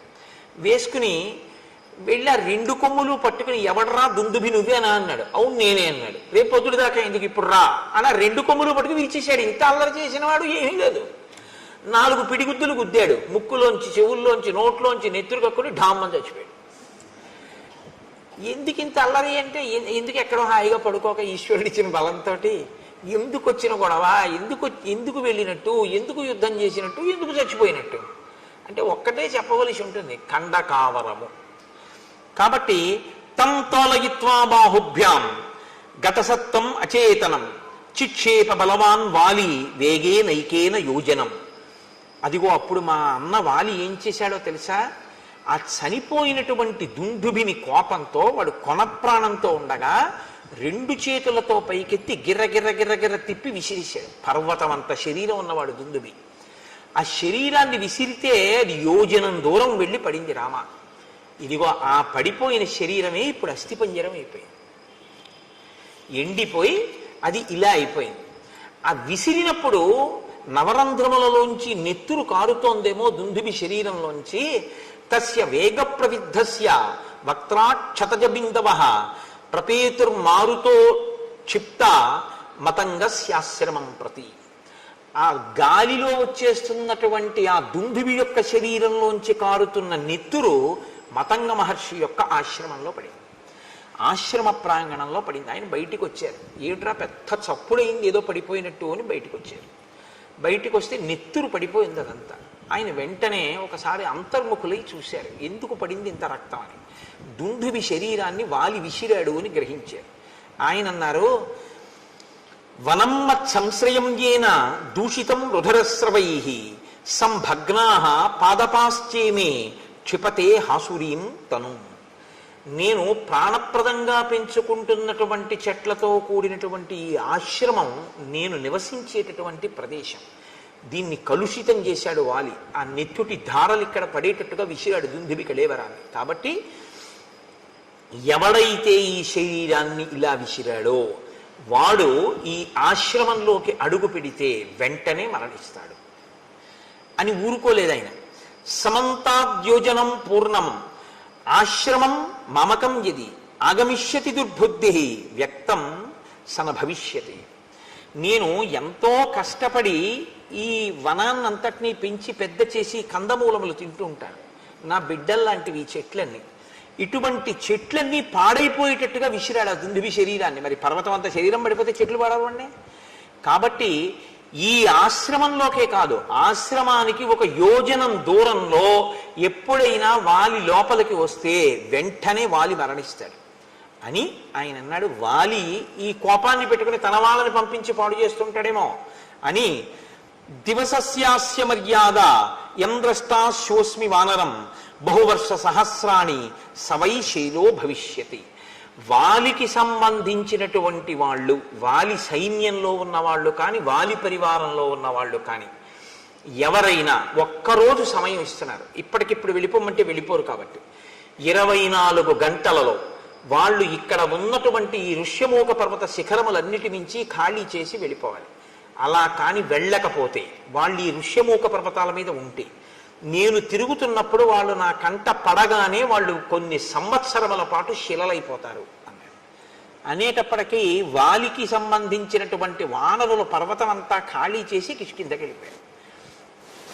అంతమంది వానరులు ఋషిమూక పర్వతం నుంచి వస్తే చూసి వాలి అన్నాడు, మీ అందరు ఎందుకు వచ్చారన్నాడు. మహర్షి శపించారన్నాడు. ఆయన పరుగెత్తుకుంటూ వెళ్ళి మతంగ మహర్షి యొక్క కాళ్ళ మీద పడ్డాడు. పడితే మతంగ మహర్షి క్షమించలేదు. అలా కుదరదు, నీకు ఈ శాపం ఉంటుంది అని చెప్పి ఆయన లోపలికి వెళ్ళిపోయారు. కాబట్టి మా అన్నకి భయం. కాబట్టి మా అన్న ఎప్పుడూ ఈ దరిదాపులకు రాడు. అందుకని నేను ఈ ఋష్యమూక పర్వతం మీద మతంగ మహర్షి యొక్క ఆశ్రమం చుట్టూ ఉన్నటువంటి ప్రాంతంలో ఇక్కడ బ్రతుకుతున్నాను. కాబట్టి రామ, ప్రాణములు గుప్పెట్లో పెట్టుకుని ఉన్నాను. ఇది దుందుబి యొక్క కళేవరం అని ఇప్పుడు రాముణ్ణి ఇంకొంచెం దూరం తీసుకెళ్ళాడు. తీసుకెళ్ళి ఇమే చ విపులాహ సాలాహ సప్త శాఖావలంబిన ఎత్రైకం ఘటతే వాలి నిష్పత్రయితు మోజస. ఇగో ఇవే 7 సాల వృక్షాలు వరుసగా ఉన్నాయి చూసావా, ఇవి 7. ఇవే ఉదయం సంధ్యావందనం చేసుకున్న తర్వాత మా అన్నయ్య వచ్చి దీన్ని కదిపేవాడు. దీన్ని ఊపితేనే ఆకులన్నీ రాలిపోతాయి. రామ, మా అన్నయ్య ఇంత బలవంతుడు, ఇంత వేగం ఉన్నవాడు, నేను చెప్పవలసింది చెప్పాను, నీకు నమ్మకం ఉందా వాళ్ళని చంపగలనని అని అడిగాడు. అంటే ఇంత చెప్పినా బలవంతుణ్ణి అనుకుంటున్నావా, నిజంగా అంత బలం ఉందా అంటే రాముడేమనలేదు, లక్ష్మణుడు నవ్వాడు. ఆయన అన్నాడు, తథాబ్రమాణం సుగ్రీవం ప్రహసన్ లక్ష్మణోబ్రవీత్ కస్మిన్ కర్మని నిర్వృత్తే శ్రద్ధద్యా వలినోవధం. ఏమి నీకు అనుమానమా, మా అన్నయ్య చంపగలడు వాలిని. వాలికి ఎంత వేగం ఉందో అంతకన్నా వేగం మా అన్నయ్య బాణానికి ఉంది. నీకు అనుమానమా? నేను చెప్తున్నాను మా అన్నయ్య చంపగలడని. అనుమానం ఉంటే ఏం చేస్తే నమ్ముతావు చెప్పు అన్నాడు. ఇప్పుడు ఏమనాలి నిజంగా నమ్మకం ఉంటే? లక్ష్మణుడు ఈ మాట అన్న తర్వాత సరే అయితే రామ నేను యుద్ధానికి ఎడతాననాలి. కానీ ఆయన అలా అనలేదు. సుగ్రీవుడు అన్నాడు, నువ్వు ఒక్క బాణంతో ఒక సాలవృక్షాన్ని కొడితే నేను నమ్ముతాను. ఒక బాణంతోటే కొట్టాలి, ఒక్కసారి విడిచిపెట్టాలి. ఆ బాణం ఒక సాలవృక్షాన్ని కానీ కొట్టగలిగితే నువ్వు మా అన్నయ్యని కొట్టగలవు అని నేను నమ్ముతాను. ఎందుకంటే ఒక సాలవృక్షాన్ని కలిగితే ఆకులు రాలేవి కాబట్టి వాలికి. 2 ఈ దుందుబి అస్థిపంజరం ఉంది చూసావా, దాన్ని మా అన్నయ్య ఎత్తి 2 చేతులతో యోజనం దూరం విసిరాడు. నువ్వు నీ కాలి బొటన వేలుతో దీన్ని ఎత్తి 200 ధనస్సుల దూరం విసిరు చూస్తానంటే 400 గజాలు విసిరితే నేను నమ్ముతాను అన్నాడు. అంటే సుగ్రీవుడికి నమ్మకం కలిగించడానికి ఆయన కర్మ అండి రామచంద్రమూర్తికి, ప్రయోజనం సుగ్రీవుడిది, పరీక్ష రామచంద్రమూర్తికి. అంత బలం ఉందా లేదా ముందు నాకు చూపించు అంటే డ్రైవింగ్ లైసెన్స్కి బ్రేక్ ఇన్స్పెక్టర్ గారి ముందు ఒకసారి స్కూటర్ నడిపినట్టు సుగ్రీవుడి ముందు రామచంద్రమూర్తి తన విలువిద్యని ప్రదర్శిస్తున్నారు. ఎటువంటి మహానుభావుడు, ఎటువంటి స్థితి. కాబట్టి ఇప్పుడు ఆయన అన్నాడు, సరే నీకు నా బలం తెలియాలి అంతే కదా. అంటే వెంటనే సుగ్రీవుడు అంటాడు, అయ్యయ్యో మీ బలం నాకు తెలియక కాదు, మీరు దేవేంద్రుడు అంతటి బలవంతులు. మీరు దేవేంద్రుడిని ఏమిటి 3 లోకములను నిగ్రహిస్తారు, అంతటి బలపరాక్రమములు ఉన్నవారు. దశరథ మహారాజు గారి కొడుకు, మహానుభావుడివి, అస్త్రశస్త్రములు ఎరిగిన వాడివి. కానీ వచ్చిన ఇబ్బంది ఏమిటంటే మా అన్నయ్య బలం నాకు ప్రత్యక్షంగా తెలుసు, నీ బలం విన్నానంతే, నాకు ప్రత్యక్షంగా తెలియదు. కింతు తస్య బలజ్ఞోహం బలశాలినః అప్రత్యక్షం తుమే వీర్యం సమరేతవ రాఘవ. మా అన్నయ్య యుద్ధాలు చేయడం నేను చూశాను, మా అన్నయ్య ఓడిపోవడం అన్నది నేను చూడలేదు. వాళ్ళెప్పుడు ఓడిపోలేదు జీవితంలో, కాబట్టి వాలి ఓడిపోవడం అన్నది నేను చూడలేదు. బలానా దానికి ఓడిపోతాడని చెప్పడం కుదరదు. అంత వేగం, అంత బలం నీకు ఉంది అని నేను విన్నాను, కానీ నేను ఎప్పుడు చూడలేదు. కాబట్టి ప్రత్యక్షంగా చూస్తే ధైర్యం వేరు. కాబట్టి ఓసారి ఇవి 2 చేసి చూపిస్తే నమ్ముతాడు. పైకి నమ్మినట్టే ఉంటాడు, కానీ ఓసారి ఈ కంటితో చూస్తే కానీ నమ్మనంటుంటాడు. సుగ్రీవుణ్ణి అనక్కర్లేదండి, మనందరం అంతే కదా. మీరు కాదు, మీరు పెద్దలు, నేను మిమ్మల్ని అంటలేదు. నా బోటిగాడు ఈశ్వరుడు ఉన్నాడు అంటుంటాను, కానీ ఏమో ఎందుకైనా మంచిది మన గొడవ మనం చూసుకుంటుంటే అంటుంటాం. నమ్మినట్టు ఉంటాం, కానీ అవును ప్రహ్లాదుని రక్షించాడు, అవును రామచంద్రమూర్తి అదేంటి వానరులందరినీ రక్షించారు అంటాం, రామాయణం అంతా చెప్తాం, కానీ మన అపనమ్మకం మందే. సుగ్రీవుడు అంతే. కాబట్టి ఇప్పుడు ఆయన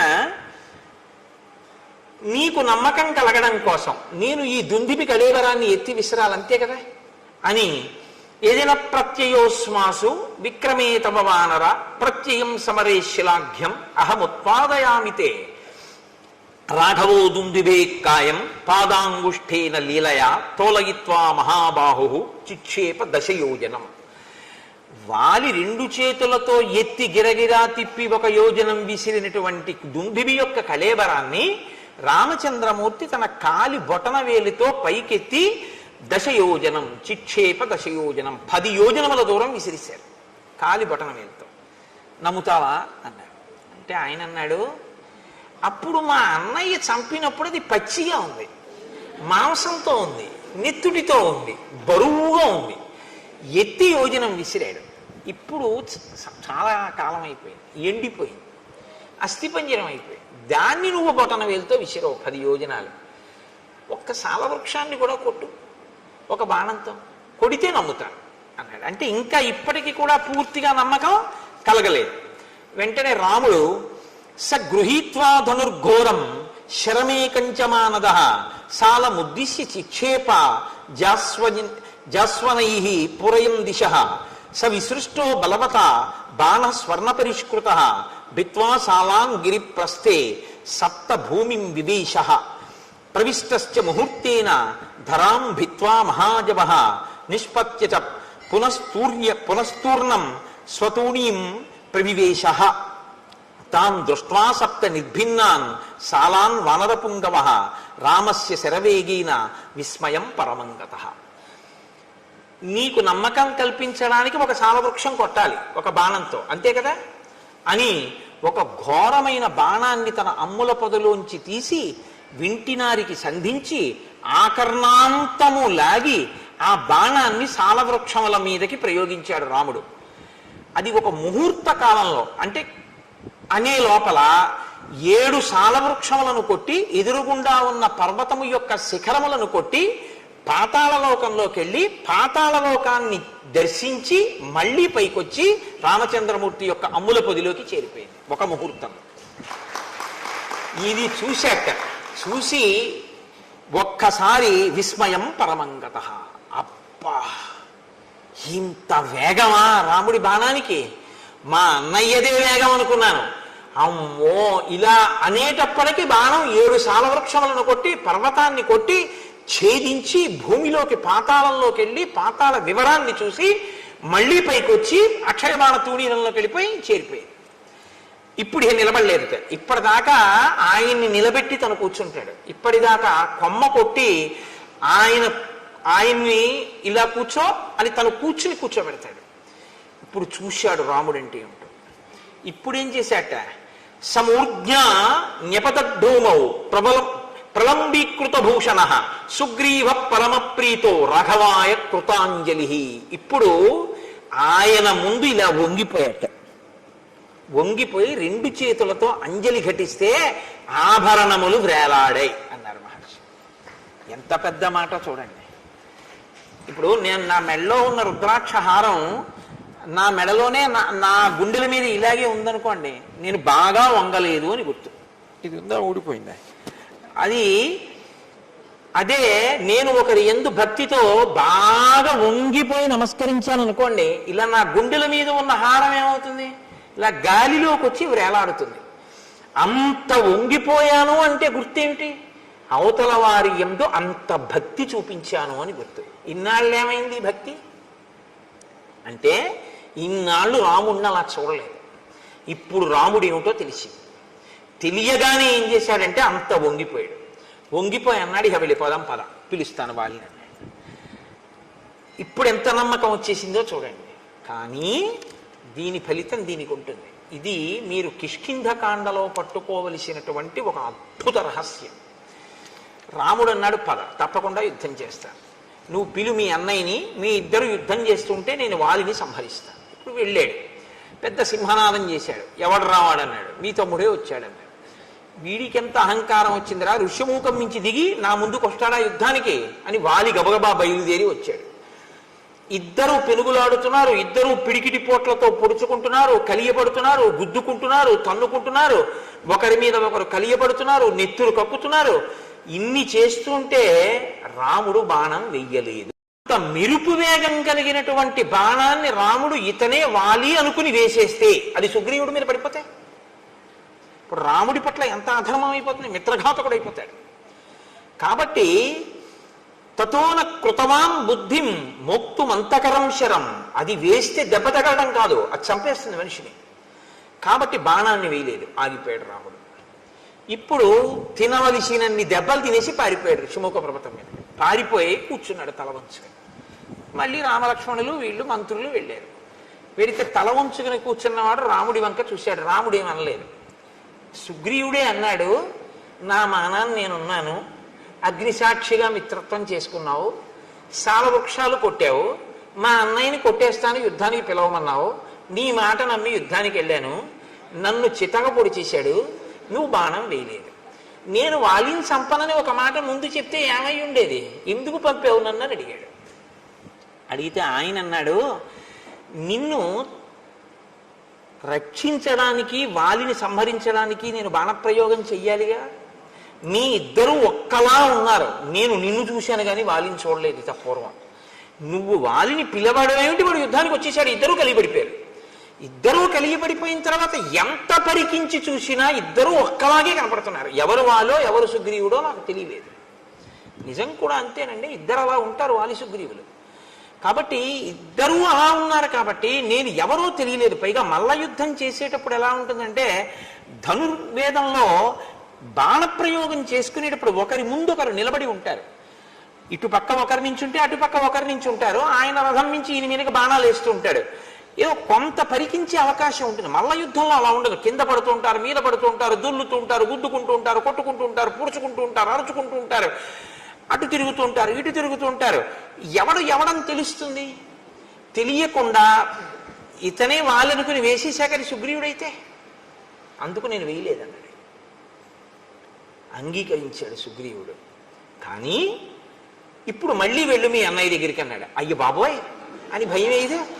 కాబట్టి నువ్వు బెంగ పెట్టుకోకు లక్ష్మణ, అదిగో ఆ పర్వత చర్యల కింద గజపుష్పీం ఇమాం పుల్లాం ఉత్పాట్య శుభలక్షణాం కురు లక్ష్మణ కంఠేస్య సుగ్రీవస్య మహాత్మనః. అదిగో అక్కడే నాగకేసరపు లత ఒకటి పుష్పించినటువంటిది పెరిగి ఉంది. ఆ లతని పీకి పట్రా లక్ష్మణ, పట్టుకొచ్చి పువ్వులతో ఉన్నటువంటి ఆ తీగని మెడలో మాలగా వేయి సుగ్రీవుడికి. ఇప్పుడు ఈ గజపుష్పలత ఉన్నటువంటి వాడు సుగ్రీవుడు, అది లేనివాడు వాలి. నాకు గుర్తు తెలుస్తుంది. ఇప్పుడు వాలిని సంహరిస్తాను. కాబట్టి నువ్వు మళ్ళీ వెళ్ళి ఇప్పుడు పిలు మీ అన్నయ్యని యుద్ధానికి, నీకేమీ ప్రమాదం రాదు. ఇక్కడే మీరు ఒక విషయాన్ని గమనించాలి. ఇది యథార్థమేనా? రాముడు నిజంగా బాణం వేయకపోవడానికి కారణం అంతేనా? అంతే. మీరు అందులో ఏమాత్రమైన సందేహాన్ని మనసులో పెట్టుకుని మాట్లాడితే, రాముడు కొమ్మ వేశాడు సుగ్రీవుడు కూర్చోబెట్టలేదు, లక్ష్మణుడిని కూర్చోబెట్టలేదని మనసులో పెట్టుకుని బాణం వేయలేదండి అన్నారనుకోండి, రాముని యొక్క త్రికరణ శుద్ధిని మీరు శంకించడం. మరి రాముడు బాణం వెయ్యడానికి వీలు లేనంతగా వాలి సుగ్రీవులు ఒక్కలా కనపడి రాముడు బాణం వెయ్యలేని స్థితి ఎందుకు వచ్చింది? సుగ్రీవుడి పాపమే అలా చేసింది. ఏమిటా పాపం? మహాత్ముల పట్ల అమర్యాదతో ప్రవర్తించడం, మహాత్ముల పట్ల మర్యాదతో ప్రవర్తించడం, ఈ రెండు సద్య ఫలితాలు ఇస్తాయి. మీరు ఒక పాపకర్మ చేసి ఉన్నారనుకోండి, మీరంటే మనం ఒక పాపకర్మ చేసామనుకోండి, అది ఎప్పుడో ఫలితాన్ని ఇస్తుంది. కొన్ని అవి ఏం చేస్తాయంటే వెంటనే ఏం ఫలితాన్ని ఇవ్వవు, ఇస్తాయి ఎప్పుడో, తర్వాత ఎప్పుడో ఇస్తాయి. కొన్ని ఈశ్వరుడు ఏం చేస్తాడంటే తర్వాత వరకు కూడా ఉంచడం. కొన్ని చాలా భయంకరమైనటువంటి ఉంటాయి. అందులో అత్యంత ప్రమాదకరమైనటువంటి దోషం మహాత్ముల జోలికి వెళ్ళడం. ఈశ్వరుణ్ణి బాగా గుండెలలో నమ్మి ఆరాధించేటటువంటి వాడు కాని బాధపడేటట్టు మీరు ప్రవర్తిస్తే, ఆయన బాధపడ్డాడా పడలేదా పక్కకు వదిలేయండి, ఆయన పడకపోవచ్చు. ఆయన బాధ పడకపోయినా ప్రవర్తించినందుకు మీరు ఫలితం అనుభవించవలసింది. ఆయన పడలేదు కదండి ఫలితం, ఆయన ఏం బాధపడితే కదా నాకు ఫలితం ఇవ్వడానికి, అది వేరు. నువ్వు ప్రవర్తించావా లేదా, ఈశ్వరుడు ఫలితం ఇచ్చేస్తాడంతే. నేను మీకు ఒక ఉదాహరణ చూపిస్తాను. సుబ్రహ్మణ్యేశ్వర స్వామి వారు ఈ దేశంలో సనాతన ధర్మంలో కర్మ మార్గాన్ని ముందు శంకరాచార్యుల వారు జ్ఞాన మార్గాన్ని నిలబెట్టడానికి వచ్చేటప్పటికి, శంకరాచార్యుల వారు అద్వైత స్థాపకుడు అంటారు, అంతకన్నా తప్పు మాట ఇంకోటి లేదు. శంకరులు అద్వైత స్థాపకులు కారు. ఎలా వచ్చేసిందో నాకు తెలియదు. ఆఖరికి ఆయన నామావళిలో కూడా అద్వైత స్థాపకాయన మహాన్ రాస్తూ ఉంటారు. ఆయన అద్వైత స్థాపకులు ఏంటి? అద్వైత స్థాపకులు శంకరాచార్యుల వారైతే అంతకు ముందు లేని దాన్ని ఆయన కొత్తగా తీసుకొచ్చి పెట్టినవారు. ఆ అవతారం వచ్చిందే వేదాన్ని ప్రచారం చేయడానికి. అద్వైతము వేదాంతర్గతమైన సిద్ధాంతము, వేదాంతర్గతము వేదసారమే అద్వైతము. వేదసారమైన అద్వైతాన్ని ఆయన ప్రచారం చేశారు. అద్వైత ప్రచారకులే తప్ప అద్వైత స్థాపకులు శంకరులు కారు. అద్వైత స్థాపకులు అంటే అంతకు ముందు లేనిది ఇప్పుడు కొత్తగా తెచ్చినది అవుతుంది. ఆయన ఏదీ కొత్తగా పెట్టలేదు, ఉన్నదాన్నే ఆయన ప్రచారం చేశారంతే. అప్పుడే శంకరాచార్యుల వారి అవతారం గురించి మీకు సరిగా అర్థమైందని గుర్తు. ఒక లేఖి ప్రశ్న ఒకటి వేస్తుంటే ఆయన జగద్గురువులు ఎప్పుడయ్యారని. జగద్గురువులు అవడం ఏమిటైనా? ఆయన పుట్టడం జగద్గురువుగా పుట్టారు. అసలు ఆయన జగద్గురువు అవడం అన్న మాట లేదు, ఆయన పుట్టడమే జగద్గురుత్వం అంతే. కైలాస శంకరుడు కాళజ శంకరుడిగా రావాలనుకున్నప్పుడే జగద్గురువుగా వచ్చారు ఆయన. తప్పించి అందుకే అసలు ఆయన వస్తూనే సన్యాసాశ్రమం తీసుకోవడానికే సిద్ధపడి ఉన్నారు, వివాహం చేసుకోలేదు. ఆతురత సన్యాసం స్వీకరించి లోకమంతా తిరిగారు. నాకు భవతి భిక్షాందేహి అంటే చేతిలో ఏ తల్లి కబళం వేస్తుందో వాళ్ళందరూ నా తల్లులే అన్నారు ఆయన. అమ్మా, నేను నీ దగ్గర ఉంటే నువ్వు ఒకటివే తల్లివి, నేను దేశమంతా తిరిగితే నాకు ఆకలేసి ఏ ఇంటి ముందుకెళ్ళి అన్నం అడిగితే నా చేతిలో అన్నం పెట్టిన తల్లులందరూ నాకు తల్లులే, కాబట్టి నేను సన్యాసం స్వీకరిస్తా అన్నారు. ఆయన ఎప్పుడో జగద్గురువు, పుట్టుకతోనే జగద్గురు. ఆయన ఒకప్పుడు జగద్గురువు అవడం, ఒక జగద్గురువు అవకపూర్వం అలా ఏముండవు శంకరాచార్యుల వారి అవతారంలో. అది తెలుసుకుని మాట్లాడాలి చెప్పేటప్పుడు. కాబట్టి ఇక్కడ శంకరాచార్యుల వారు జ్ఞాన మార్గ ప్రచారం చేసి అద్వైత సిద్ధాంత ప్రచారం ప్రారంభం చెయ్యడానికి ముందు ముందు సనాతన ధర్మాన్ని పటిష్టం చేయడం కోసం కర్మ మార్గాన్ని పటిష్టం చేయడానికి సుబ్రహ్మణ్యేశ్వర స్వామి కుమారిల భట్టు అన్న రూపంలో వచ్చారు.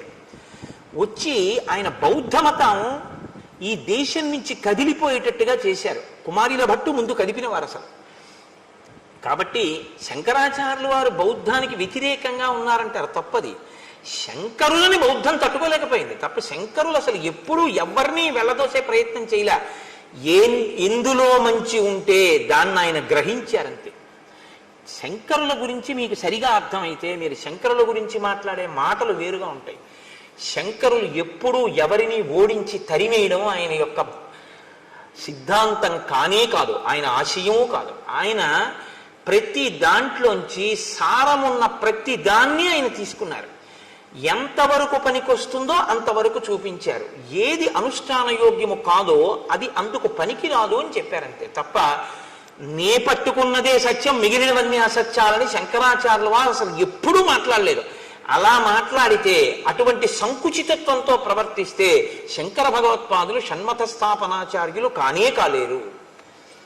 తర్వాత చాలా మందికి ఒక అపోహ, శంకరాచార్యుల వారు విభూతి రేఖలు పెట్టుకుంటారు కాబట్టి ఆయన శివుడు, ఆయన పరమశివుణ్ణి ప్రధాన దైవంగా ఆరాధించిన వారు అని అనుకుంటారు. నేను మీకు ఒక యథార్థం చెప్పనా?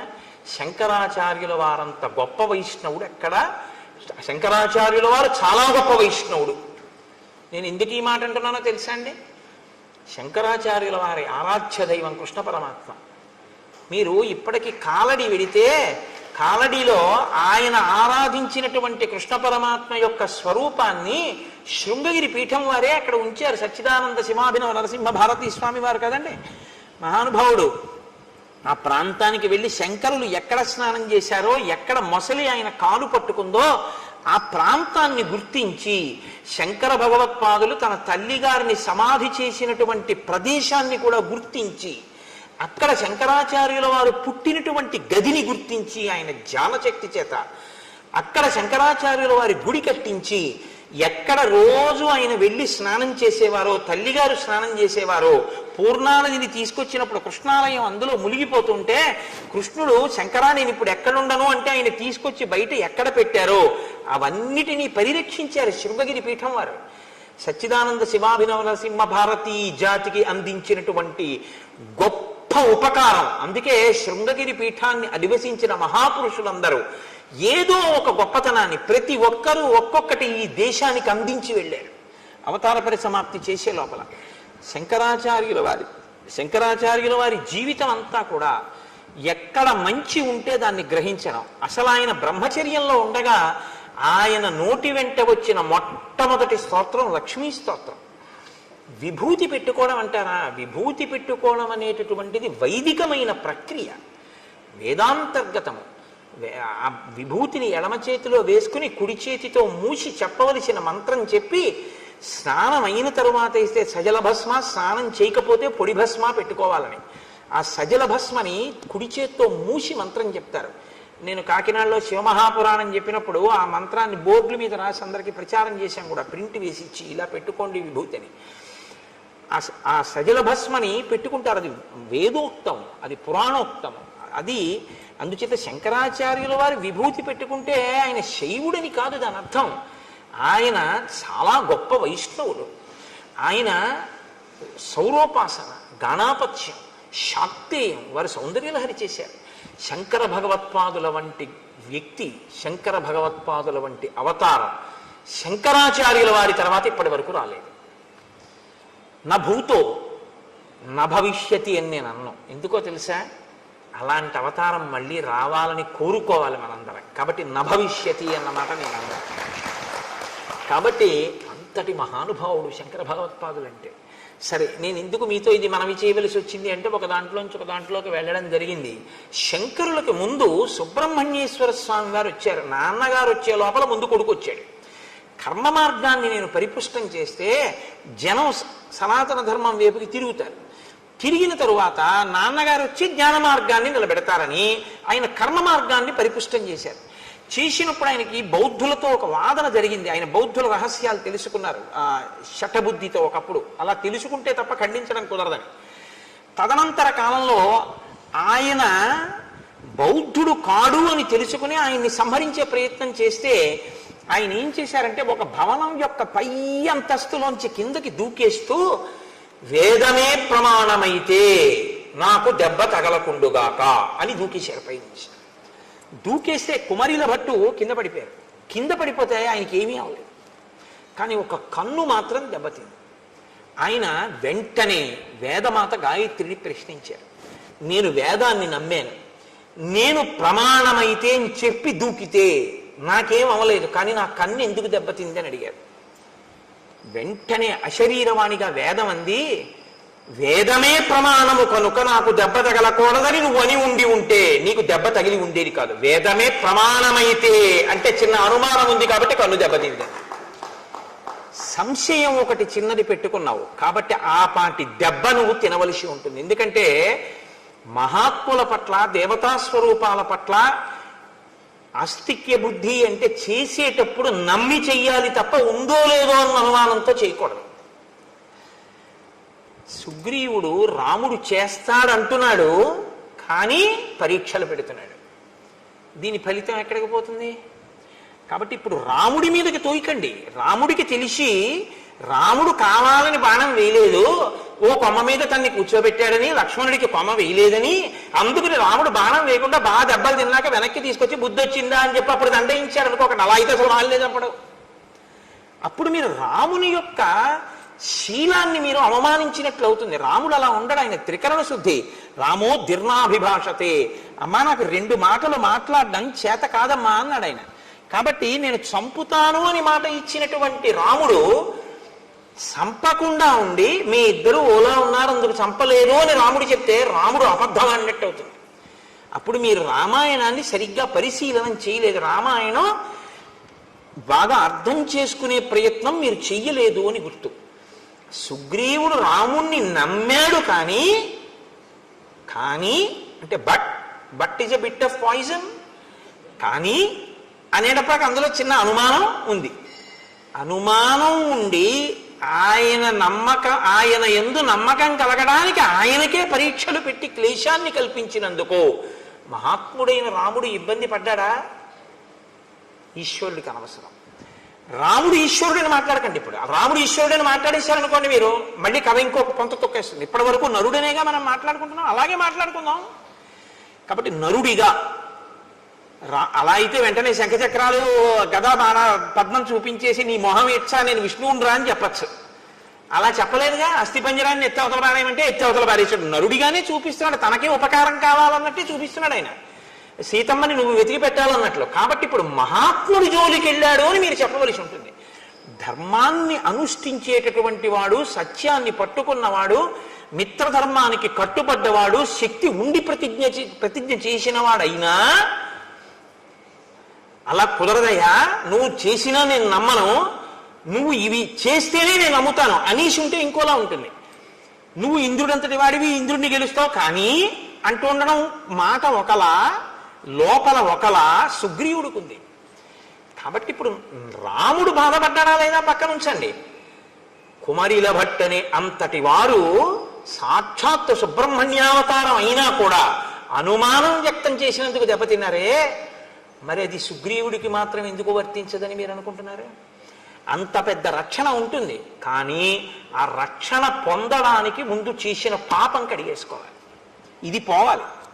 ఇది కడగడానికి ఈశ్వరుడు రామునికి ఇద్దరూ ఒక్కలా ఉండి బాణం వెయ్యలేనటువంటి పరిస్థితి ఉత్పన్నమవుతోంది. కాసేపు బాణం వేయకుండా ఉండడమే మంచిదన్న బుద్ధిని ప్రచోదనం చేశాడు. అప్పుడే రామాయణాన్ని రామాయణంగా మీరు అర్థం చేసుకున్నట్టు అవుతుంది. ఇప్పుడు రాముడి దోషం ఏముంది? ఆయన అదే చెప్పాడు, మీ ఇద్దరూ అశ్విని దేవతల్లో ఉన్నారు, ఒక్క బాణం సరే వేసేద్దాం ఏమైతే అయింది అని వేసేయడానికి అది మామూలు బాణం కాదు, ప్రాణాలు ఉగ్గడించేస్తుంది. నువ్వు చచ్చిపోతే ఇక నా జీవితం వ్యర్థం. ఎందుకంటే నేను ధర్మం తప్పలేదన్నాడే. నేను ఎప్పుడు ధర్మం తప్పలేదు. మిత్రుణ్ణి చంపేసి మాట ఇచ్చి నిన్ను కాపాడతాను అని అగ్నిసాక్షిగా నేను నీతో స్నేహం చేసి ఎవరెవరో గుర్తుపట్టలేకపోతున్నాను అని తెలిసి కూడా బాణం వేసేనా? వాలి చచ్చిపోతే పర్వాలేదు, రెండో కోణం కూడా ఉంటుంది కాబట్టి తెలియకుండా వేసినప్పుడు నీ మీద పడి ఉంటే ఎలా వేయమంటావు? అందుకు వెయ్యలేదన్నాడు. ఇప్పుడు ఎక్కడ రాముడి దోషం ఉంది నాకు చెప్పండి. ఎందుకు రాముడి మీదకి పెట్టి చూస్తారు మీరు? ఇంకొకలా చూడండి. కిష్కింధకాండ దగ్గరికి వచ్చేటప్పటికి ఉన్న ఇబ్బంది ఏమిటంటే, కిష్కింధకాండలో రాముణ్ణి సరిగ్గా అర్థం చేసుకునే ప్రయత్నం లేక రాముని యందు దోషం ఆరోపించి చెట్టు చాటు నుంచి కొట్టాడు, వాలితో ఇలా అన్నాడు, బాణం వేయకుండా వచ్చేసాడు, సుగ్రీవుడు 2 మాటలు దెబ్బలు తిన్నాడు, ఇవన్నీ ఏవో తెలివి తక్కువ మాటలు అంటుంటాం మనం. కానీ సక్రమంగా మీరు అర్థం చేసుకుంటే రామచంద్రమూర్తి యొక్క శీల వైభవం మీకు అర్థమవుతుంది. మీకు ఒక యథార్థం చెప్పనా? మీరు ఇలా అర్థం చేసుకోవడానికి ప్రయత్నించినప్పుడు అర్థం అవడం కూడా రామానుగ్రహంగానే అర్థమవుతుంది. ఆ రామానుగ్రహంతో అర్థమై మీరు మనసులో అంత ఆనందించగానే, రామా ఎంత ధర్మాత్ముడవో అని ఆలోచించగానే మీ యందు ఒక మార్పు వస్తుంది. ఏమిటో తెలుసా అండి? మీరు మహాత్ముల జోలికి వెళ్ళరు. తప్పు వాళ్ళ జోలికి మనం వెళ్ళకూడదు అన్న నిశ్చయాత్మక బుద్ధితో ఉంటారు కాబట్టి మీకు ఇబ్బందులు రాకుండా ఉంటాయి. సరికదా మహాత్ముల యందు అలా ప్రవర్తించకపోవడం మీకు సత్య ఫలితాన్ని ఇస్తుంది. ఏ సత్య ఫలితం? విజయాన్ని మీకు ఇస్తుంది. అది మీకు వెంటనే చూపిస్తారు మహర్షి. ఎంత గమ్మత్తుగా ఉంటుందో అందుకే రామాయణం. కాబట్టి చూడండి, ఇప్పుడు మెడలో పుష్పమాల వేసి గజపుష్పీం ఇమాం పుల్లాం ఉత్పాట్య శుభలక్షణాం కురు లక్ష్మణ కంఠేస్య సుగ్రీవస్య మహాత్మనః. ఇప్పుడు ఆ పాపము కడగబడినటువంటి మహాత్ముడు కాబట్టి ఈ గజపుష్పమాలతో నువ్వు యుద్ధానికి వెళ్ళు. ఆయన మళ్ళీ బయలుదేరి నడుస్తున్నారు. అగ్రతస్తు యయౌ తస్య రాఘవస్య మహాత్మనః సుగ్రీవ సంహత గ్రీవో లక్ష్మణస్య మహాబలః పృష్ఠతో హనుమాన్ వీరో నలో నీలశ్చ వానరః తారశ్చైవ మహాతేజ హరియూధ సయూధపః. ముందు లక్ష్మణుడు సుగ్రీవుడు నడుస్తున్నారు, వారి వెనక రాముడు నడుస్తున్నారు. రాముడి వెనక హనుమ, తారుడు, ఆ తరువాత నలుడు, నీలుడు, వీళ్ళు ఆయన వెనక నడుస్తున్నారు. అందరూ కలిసి వెడుతున్నారు. ఆకాశం అంతెత్తు పెరిగిపోయినటువంటి చెట్లు, లతలు అవన్నీ కనపడి ఏదో పెద్ద నృత్యాలు, పాటలు అవి వినపడుతున్నట్టు మధురమైనటువంటి ఫలములతో, పుష్పములతో నిండిపోయి, కానీ ఆ వనంలోకి ఒక పక్షి కూడా వెళ్లకుండా కనపడింది రాముడికి. ఆశ్చర్యపోయి, ఇన్ని ఫలములు, ఇన్ని పుష్పములు ఉండి, ఇన్ని చెట్లుంటే ఒక పక్షి అయినా ఉండాలి కదా, ఏదీ లేదేంటి? ఆశ్చర్యపోయి ఆయన సుగ్రీవుణ్ణి అడిగాడు, ఏమిటి ఇలా ఉంది వనం? రాముడు చాలా గొప్పగా అడుగుతాడండి. ఒక ప్రశ్న వేయడం అంటే ఆయన అలా ఉంటుంది. ఇన్ని చెట్లుంటే పక్షులు ఉండాలి, చెట్లున్నాయి, పళ్ళున్నాయి, తేనె పట్లున్నాయి, పువ్వులున్నాయి, పక్షి లేదు, మృగం లేదు, మనిషి లేడు. ఎందుకు లేదు అలాగా? ఏమిటి దీని విశేషం? సుగ్రీవా, నీకేమైనా తెలుసా? కిష్కింధని పరిపాలించావుగా కొంతకాలం, చెప్పు అన్నాడు. అంటే ఆయన అన్నాడు, అత్ర సప్తజనానామ మునయః సంసితవ్రతాః సప్తైవాసన్నధ శీర్ష నియతం జలశాయినః. ఇక్కడ సప్తజనులు అనబడేటటువంటి మునులు ఉండేవారు 7. వారు చెట్టు కొమ్మలకి కాళ్ళు పైకి పెట్టి తల కింద పెట్టి తపస్సు చేసేవారు. వారు 7 రోజులకొక్కసారి బయటికి వచ్చి వాయువుని భక్షించేవారు. వాళ్ళు నీటిలో పడుకునేవారు. అంత ఘోరమైనటువంటి తపస్సు చేశారు. సప్తరాత్ర కృతాహార వాయునా వనవాసిన దివం వర్ష శతైర్యాత సప్తభి సకళేవరాహ. 700 సంవత్సరములు అలా తపస్సు చేశారు. తపస్సు చేశాక వాళ్ళు సశరీరంగా స్వర్గానికి వెళ్ళిపోయారు. వారు ఇప్పటికీ అప్సరసలతో కలిసి ఈ వనంలోకి వచ్చి క్రీడిస్తూ ఉంటారు. అప్పుడు ఇక్కడ గొప్ప గొప్ప నాట్యములు, అందెల రవళులు, సంగీత ధ్వనులు వినపడుతుంటాయి. ఆ మహామునులు సంచరించిన ప్రాంతం కనుక అందులోకి పక్షులు, మృగములు ఏవి కూడా, ఇందులోకి ఆఖరికి ఇంద్రాది దేవతలు కూడా ప్రవేశించలేరు. ఒకవేళ ఎవరైనా అంత తపశ్శక్తితో కూడినటువంటి ఆ ప్రాంతంలోకి వెడితే, అంత తేజోవంతమైన భూమి యందు అడుగిడితే ఆ తేజస్సుని తట్టుకోలేవు. కాబట్టి యువతల ప్రాణులు వెంటనే చనిపోతారు. కాబట్టి రామ, పక్షులు కాని, మృగములు కాని ఏవి ఆ వనంలోకి వెళ్ళవు. అంత గొప్పది. రామ, ఇక్కడ ఒక విషయం చెప్పాలి నేను అని కురు ప్రణామం ధర్మాత్మన్ తాన్ సముద్దిశ్య రాఘవ లక్ష్మణేన సహ భ్రాత్ర ప్రయత సంయతాంజలి. రామ, ఒక్కసారి ఇక్కడ ఆగి ఆ వనం వంక తిరిగి లక్ష్మణ సహితుడవై ఒక నమస్కారం చేయి. ఎందుకు చేయాలి? ప్రణవంతి హియే తేషాం మునీనాం భావితాత్మనాం న తేషాం అశుభం కించిత్ శరీరే రామదృశ్యతే. ఈ సప్త జనులు అనబడేటటువంటి వాళ్ళు తపస్సు చేసినటువంటి వనం వంక తిరిగి ఎవరు నమస్కారం చేస్తారో వాళ్ళకి రోగాలు రావు, వాళ్ళు అనుగ్రహిస్తారు. పైగా వారికి ఉత్తర క్షణంలో విజయం కలుగుతుంది. ఎవరు చెప్తున్నారు ఈ మాట? సుగ్రీవుడు చెప్తున్నాడు. అంటే ఒక కార్యం మీద వెళ్ళేటప్పుడు మహాత్ములు ఉండి వెళ్ళిన భూమికి నమస్కరించినా సరే వాళ్ళని తలుచుకుని విజయం కలుగుతుంది, శరీరానికి అనారోగ్యం కూడా రాదు. మహాత్ములకి నమస్కారం చేస్తే ఈ సజ్జ ఫలితం ఉంటే, మహాత్ముల పట్ల ఇంకొకలా ప్రవర్తిస్తే దానికి ఫలితం ఉంటుందా ఉండదా? సజ్జ ఫలితం వెనకది ఆ ఫలితం, ఇప్పుడు ఈ ఫలితం. అంటే వాలి మరణిస్తారని గుర్తు, సుగ్రీవుడి మనోరథం ఈడేరుతుందని గుర్తు. మీరు అందుకే కిష్కింధకాండ చాలా జాగ్రత్తగా గమనించవలసి ఉంటుంది. కిష్కింధకాండ ధర్మ సూక్ష్మములతో ఉంటుంది. ఎక్కడికక్కడ మహర్షి మనకి విషయాలు చెప్తుంటారు. అందుకే మహాత్ములైనటువంటి వారు కనపడ్డప్పుడు మీరు ఒక్క నమస్కారం చేసి పరమ గౌరవంతో నిలబడితే చాలు, మీకు ఈశ్వరానుగ్రహం వచ్చేస్తుంది. మహాత్ముల పట్ల మీరు వ్యతిరేకంగా ప్రవర్తిస్తే చాలు, వ్యతిరేక ఫలితం కూడా వచ్చేస్తుంది. కాబట్టి ఇప్పుడు ఒక నమస్కారం చెయ్యి అంటే, తతో రామ సహ భ్రాత్ర లక్ష్మణేన కృతాంజలి. నమస్కారం చేసి అభివాద్యతు ధర్మాత్మ రామో భ్రాతా చ లక్ష్మణ సుగ్రీవో వనరాశ్చైవ జగ్ముహు సంహృష్ట మానసాహ. సంతోషంగా వాళ్ళందరూ కలిసి ఆ కిష్కింధానగరం వైపుకి వెళ్ళారు. వెళ్ళిన తర్వాత సుగ్రీవుడు ఒక మహానాదం ఒకటి చేశాడు. ఆ మహానాదానికి అక్కడ ఉండేటటువంటి గోవులన్నీ కూడా తోకలెత్తి పారిపోయాయి. ఆకాశంలోనూ చెట్ల మీద ఉన్నటువంటి పక్షులన్నీ గుండెలు బద్దలై నేల మీద పడి మరణించాయి. అంత పెద్ద మహానాదం చేశాడు. అప్పుడే సుగ్రీవుణ్ణి తరిమేశానన్న ఆనందంతో అంతఃపురంలోకి వెళ్ళి తారతో క్రీడిస్తూ మధుపానాసక్తుడై ఉన్నాడు వాలి. శ్రుత్వాతు తస్య నినదం సర్వభూత ప్రకంపనం మదశ్చైక పదే నష్టః క్రోధాశ్చాపతితో మహాన్. వెంటనే ఇప్పుడిప్పుడు వీణ్ణి నేను ఇంత యుద్ధం చేసి నెత్తురు కారేటట్టు కొట్టి తరిమొచ్చాను, మళ్ళీ వచ్చి సింహనాదం చేస్తున్నాడు ఆ యుద్ధానికి అని విపరీతమైన క్రోధం వచ్చి లేచి నిలబడ్డాడు వాలి. సతు రోషపరీతాంగో వాలి సంధ్యాతపప్రభ ఉపరక్త ఇవాదిత్య సద్యో నిష్ప్రభతాంగత. గ్రహణం నాడు సూర్యుడు ఎలా కాంతి కోల్పోతాడో నిలబడిన వాలి యందు కోల్పోబడుతున్నటువంటి కాంతి కనపడింది, లేదా కాంతి క్షీణించిన వాలిగా నిలబడ్డాడు. అంటే మృత్యు ఆసన్నం అవుతోంది అని గుర్తు. ఆయన గబగబ అడుగులు వేసి బయటికి ఎడుతున్నాడు. తార ఆయన భార్య.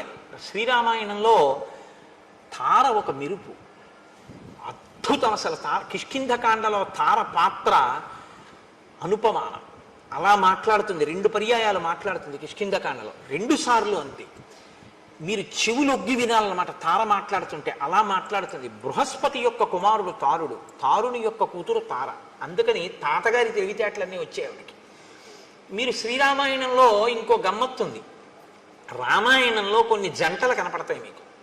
దశరథుడు 3 భార్యలు, సీత రాములు, అహల్య గౌతముడు,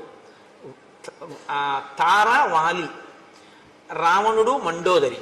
ఇలా ఒక్కొక్క జంటలో ఒక్కొక్క లక్షణం ఉంటుంది. దశరథుడు కౌసల్య సుమిత్ర కైకేయి. కౌసల్య యందు ఉదాసీనుడు, అసలు పట్టించుకోడు. సుమిత్ర యందు తటస్థుడు, పట్టించుకున్నాడో పట్టించుకోలేదో, విన్నాడో వినలేదో తెలియదు. కైకేయి యందు ప్రేమాస్పదుడు, కొంప ముంచేసింది. అహల్య గౌతములు చెయ్యరానంత అపరాధం అహల్య చేసింది. అయినా తన భార్యని ఉద్ధరించుకుని తన పక్కకి తెచ్చుకోవడమే తప్ప భార్యని విడిచిపెట్టడం అన్నది సనాతన ధర్మంలో లేదని నిరూపించిన వాడు గౌతముడు. తార వాలి. తార ఏది చెప్పినా వింటాడు, నోర్మొయ్యి అని ఎప్పుడు అంటాడు, చక్కగా వింటాడు. తను చేసేదే చేస్తాడు తప్ప తార చెప్పిన మాట పాటించడు వాలి. రావణుడు మండోదరి అసలు భార్యగా చూసినట్లు కూడా మీకు కనపడదు. అంత మహాపతివ్రత. మహర్షి స్పష్టంగా చెప్పారు రామాయణంలో, సీతమ్మ ఎంత సౌందర్యవతో మండోదరి అంతే సౌందర్యవతి. నా ఎందు కనపడని ఏ అందం నీకు సీతమ్మ ఎందు కనపడిందిరా, నీకు మృత్యువు కోసం వెళ్ళావు తప్ప అంది మండోదరి. కాబట్టి రావణాసురుడు అనబడేటటువంటి వాడు ఇంత గొప్పదైనా మండోదరిని అసలు ఎప్పుడు భార్యాస్థానంలో ఇవ్వవలసిన కనీస గౌరవం కూడా ఇవ్వనివాడు. కాబట్టి ఆవిడ చెప్పడం ఈయన వినడం అన్నది అసలు ఉండనే ఉండదు. ఆ దాంపత్యం అటువంటి. అయినా ఆవిడ ఆయన్ని అనుగమిస్తూనే ఉంటుంది, మహాపతివ్రత. సీతారాములు దాంపత్యం అంటే వీళ్ళిద్దరిదే రామాయణంలో. ఎందుకో తెలుసా అండి? రాముడు ఏదైనా సీతమ్మతో మాట్లాడతాడు, సీతమ్మ ఏదైనా రాముడితో మాట్లాడుతుంది. సీతమ్మ చెప్పిన దాంట్లోది నేను తీసుకోవలసి ఉంది అనుకుంటే రాముడు ఆవిడ చెప్తేనే వినడం ఏమిటి అనుకోడు, చాలా మంచి మాట చెప్పావో అలా చేద్దాం అంటాడు. ఒకవేళ సీతమ్మ చెప్పింది చేయకూడదు అనుకుంటే ఇది ఒక్కనాటికి చేసే విషయం కాదు, నేనెవరో నీకు బాగా తెలుసు, అయినా నువ్వు ప్రేమతో చెప్పావు, నువ్వు కాకపోతే ఎవరు చెప్తారు, ఫలానా కారణానికి ఇది చేయడం కుదరదు అని వివరిస్తాడు.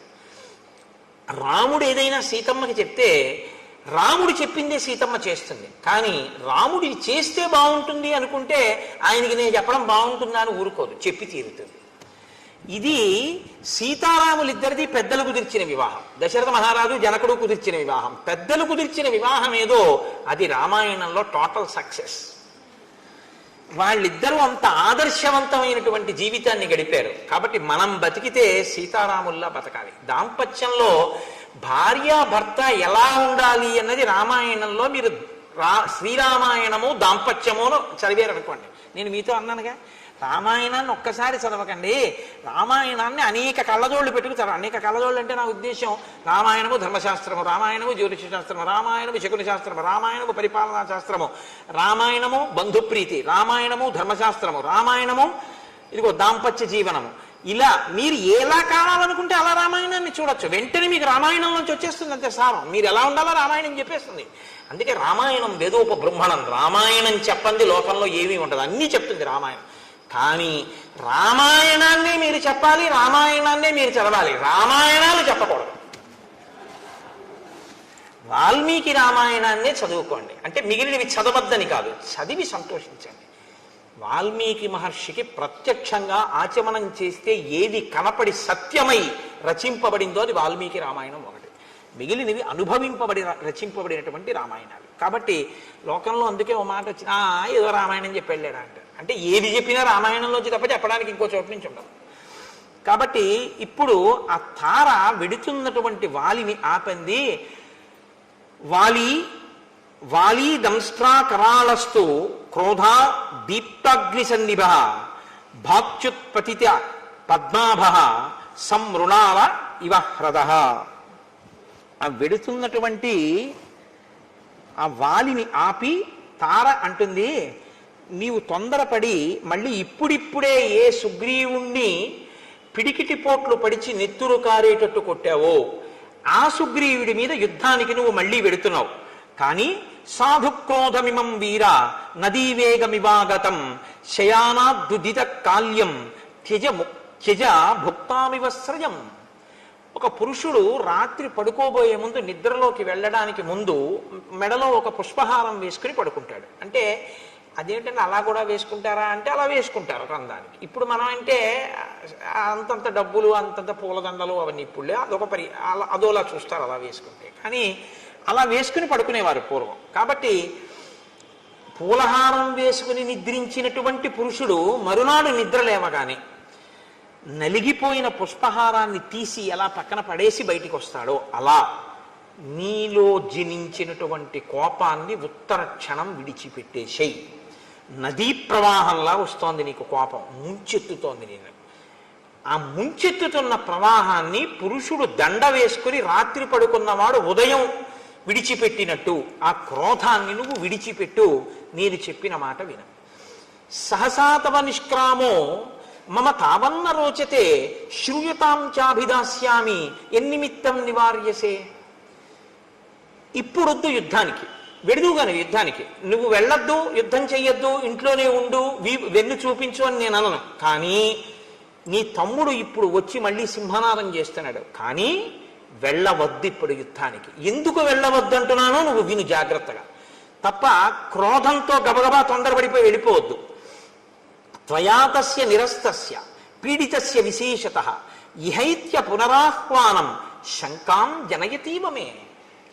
ఇప్పుడిప్పుడు నువ్వు పిడిగుద్దులు గుద్దావు, నెత్తురు నవరంధ్రములలోంచి కారిపోతూ ఏడుస్తూ ఋష్యమూక పర్వతం మీదకు పారిపోయాడు ప్రాణాల కోసం. వెళ్ళి కొంచెం సేపు అవ్వలేదు, నువ్వు ఇంట్లోకి వచ్చావు, మళ్ళీ వచ్చి సింహనాదం చేస్తున్నాడు. పూర్వం ఎప్పుడు చేయలేదు సుగ్రీవుడిలా. ఏ ధైర్యంతో మళ్ళీ వచ్చి సింహనాదం చేశాడు. కాబట్టి ఏదో ఇందులో అనుమానించవలసింది ఉంది, తొందరపడి వెళ్ళకు. దర్పశ్చ వ్యవసాయశ్చ యాదృశస్తస్య నర్దత నినాదశ్చాపి సంరంభో నైతదల్పం హి కారణం. నువ్వు జాగ్రత్తగా అతను చేస్తున్నటువంటి సింహనాదాన్ని విను. అతనిలో ఒక ఉద్యమం కనపడుతోంది, ఏదో చాలా ఉత్సాహంగా ఉన్నాడు. ఆ ధ్వని పూర్వంలా లేదు, ఇప్పుడు ఏదో ధైర్యంతో అరుస్తున్నాడు. అతనిలో ఒక తొందర ఉంది, రా బయటికి అని, నిన్ను బయటికి రప్పించడమే పూనికతో ఉన్నాడు. ఈ మూడు కనపడుతున్నాయి ఆ నాదంలో. అంటే ఏదో తేడా ఉంది వాళ్ళ సుగ్రీవుల్లో. నా సహాయమహం మన్యే సుగ్రీవం తామిహాగతం అనష్టబ్ద సహాయశ్చ యమాశ్రిత్యైష గజ్జతి. సుగ్రీవుడి వెనక ఎవరో ఉన్నారు, ఎవరో సుగ్రీవుడికి సహాయం చేయడానికి వచ్చారు. కాబట్టే సుగ్రీవుడికి అంత ధైర్యం వచ్చింది. లేకపోతే ఇంత ధైర్యంగా వచ్చి ఇప్పుడు మళ్ళీ అరవగలిగినటువంటి ప్రజ్ఞ సుగ్రీవుడికి లేదు. ప్రకృత్యా నిపుణశ్చైవ బుద్ధిమాంశ్చైవ వానరః నా పరీక్షిత వీర్యేన సుగ్రీవ సఖ్యమేష్యతి. ఎవరినో తీసుకొచ్చాడు, ఎవడైతే మాత్రం నాకేంటి, ఇప్పటి వరకు నాకు ఓటమి తెలియదు అంటావేమో. సుగ్రీవుడు ఎటువంటి వాడో తెలుసా? నాకు బాగా తెలుసు. నీ తమ్ముడు ఎవరితోనైనా స్నేహం చేసే ముందు, ఎవరినైనా నమ్మే ముందు, నీ దగ్గరికి వచ్చే ముందు, నిన్ను యుద్ధానికి పిలిచే ముందు అవతలి వారు నీతో యుద్ధం చెయ్యగలిగిన వారేనా అన్నది వాళ్ళు మాట చెప్తే నమ్మడం, పరీక్షించి చూసి వచ్చి ఉంటాడు. ఎందుకంటే సుగ్రీవుడి శీలం అటువంటిది. పరీక్షించి చూశాడు నీ తమ్ముడు, నిర్ధారించుకున్నాడు తనతో వచ్చిన స్నేహితుడెవరో నిన్ను మట్టు పెట్టగలిగిన వాడు అని నమ్మకం ఏర్పడ్డాకే వచ్చాడు. కాబట్టి తొందరపడి వెళ్ళకు. ఎంత ఖచ్చితంగా చెప్పేస్తోందండి మహాతల్లి నిజంగా. పూర్వమేవ మయా వీర శృతం కథయతో వచః అంగదస్య కుమారస్య వక్ష్యామి త్వాం హితం వచః. పూర్వం యువరాజు అయినటువంటి అంగదుడు నాతో ఒక విషయం చెప్పాడు. నేనిప్పుడు నీతో ఆ మాట చెప్తాను, శ్రద్ధగా విను. అంగదస్త కుమారోయం వనాంతం ఉపనిర్గతః ప్రవృత్తిస్తేన కథిత చారై రాశీ నివేదిత. ఒకనాడు అంగదుడు ఈ రాజ్యము యొక్క హద్దులు, సరిహద్దుల వరకు వెళ్ళాడు. దాటి ఋష్యమూక పర్వతం వైపుకు వెళ్ళరుగా. గూఢచారులు ఎప్పుడు అవతల దేశాల్లో తెలుసుకున్న విషయాలు ఆ సరిహద్దులు దాటి వచ్చి చెప్తూ ఉంటారు. గూఢచారులు ఒక విషయాన్ని చెప్పారు అంగదుడితోటి. ఆ అంగదుడు నాతో చెప్పాడు, అయోధ్యాధిపతే పుత్రౌ శూరౌ సమర దుర్జయౌ ఇక్ష్వాకూణాం కులే జాతౌ ప్రథితౌ రామలక్ష్మణౌ సుగ్రీవ ప్రియకామార్థం ప్రాప్తౌ తత్ర దురాసదౌ సతే భ్రాతుర్హి విఖ్యాత సహాయో రణకర్మణి రామ పరబలామర్థి యుగాంతాగ్ని నిబోధిత. అయోధ్యాధిపతి అయినటువంటి దశరథ మహారాజు గారి పెద్ద కుమారుడైనటువంటి రామచంద్రమూర్తి తన తమ్ముడైనటువంటి లక్ష్మణుడితో కలిసి అరణ్యవాసానికి వచ్చాడు. రాముడు సామాన్యమైనటువంటి వీరుడు కాడు, చాలా గొప్ప శౌర్య పరాక్రమములు ఉన్నవాడు. అటువంటి రాముడు సుగ్రీవుడితో స్నేహం చేశాడు అని గూఢచారులు మనకి వర్తమానం చెప్పారు. నివాస వృక్ష సాధూనాం ఆపన్నానాం పరాగతి ఆర్తానాం సంశ్రయశ్చైవ యశశ్చైక భాజనం. మిగిలిన విషయాలు చెప్పడంలో తార ప్రజ్ఞ గురించి మీరు ఆలోచించక్కర్లేదు. ఇది చెప్పడానికి తార ప్రజ్ఞావంతురాలు అని మీరు చెప్పవలసి. మిగిలినవి ఒక రాజు భార్యగా ఆమె తన అనుభవంతో పసిగట్టగలిగింది అని మీరు అనుకోవచ్చు. కానీ ఇది చెప్పాలంటే పూర్వపుణ్యం ఉంటే తప్ప చెప్పలేరు. గత జన్మలలో చాలా పుణ్యం చేసి ఈశ్వరుడి యొక్క అనుగ్రహం పొందిన వాళ్ళకే ఈశ్వరుడి యొక్క స్వరూపం గురించినటువంటి జ్ఞానము భాసిస్తుంది. ఆవిడ రాముడు ఎవరో పసిగట్టేసింది. అందుకే కిష్కింధకాండలో తార విరుపు అన్నాను నేను. ఈ శ్లోకాన్ని తార చెప్పకపోతే, తార ఉపన్యాసం అంతా ఒకెత్తు గొప్పదే, కానీ ఈ శ్లోకం వల్ల తార జాజ్వల్యమానమైనటువంటి స్థానాన్ని పొందేసింది కిష్కింధకాండలో. నివాస వృక్ష సాధూనాం ఆపన్నానాం పరాగతి ఆర్తానాం సంశ్రయశ్చైవ యశశ్చైక భాజనం. రాముడు ఒక చెట్టు. రాముడు ఎటువంటి చెట్టు అంటే అది పూలతో పళ్ళతో నిండినటువంటి ఒక పెద్ద మహావృక్షం. రాముడు అనబడేటటువంటి చెట్టు యొక్క పాదములను ఎవరు ఆశ్రయిస్తారో వాళ్ళకి నీడనిస్తుంది. మీరు ఒకటి గమనించండి, మీకు నీడ కావాలి, చెట్టు అక్కడ ఉంది, మీరు చెట్టు కిందకి వెళ్ళాలా, చెట్టు మీ దగ్గరికి వస్తుందా? మీరు చెట్టు కిందకి వెళ్ళాలి. చెట్టు కిందకి మీరు వెళ్ళాలి తప్ప మీరు ఇక్కడ కూర్చుని ఓ చెట్టా నాకు నీడని అంటే చెట్టు నీడనివ్వదు. మీరు చెట్టు యొక్క మూలమును పాదమును ఆశ్రయించారనుకోండి, చెట్టు నీడనిచ్చేస్తుంది. మీరు దాని పాదాలు పట్టుకుంటే నీడనిస్తుంది. పాదాలు పట్టుకుని మీరు నించున్నప్పుడు మీకు నీడనిచ్చేటప్పుడు నువ్వు స్త్రీవా పురుషుడివా, చదువుకున్నవాడివా చదువుకోని వాడివా, ధనవంతుడివా పేదవాడివా, ఆచరణ ఉన్నవాడివా లేనివాడివా, ఇవన్నీ ఏమి చూడదు. నీడనివ్వడం ఆ చెట్టు యొక్క ప్రయోజనం, ఆ చెట్టు యొక్క లక్షణం అంతే. నీకన్నా ముందు సుగ్రీవుడు చేరిపోయాడు ఆ చెట్టు కింద. రాముడనేటటువంటి చెట్టు నీడలో సుగ్రీవుడు ఉన్నాడు, చెట్టు బయట ఎండలో నువ్వున్నావు. రాముణ్ణి ఆశ్రయించి సుగ్రీవుడు ఉంటే నాకేమిటి, నాకు బలం ఉందంటావేమో, అలాంటి చెట్టు లోకంలో ఇంకొకటి లేదు, అదొక్కటే చెట్టు. రాముణ్ణి ఆశ్రయించిన వాణ్ణి నిగ్రహించడం ఇంకొకరికి చేత కాదు, నీ బలం పనికిరాదు. నీ మొదటి ఓటమి చిట్ట చివరి ఓటమి ఇదే అవుతుంది. ఎందుకంటే ఇంకొకసారి యుద్ధం చేసే అవకాశం నీకుండదు.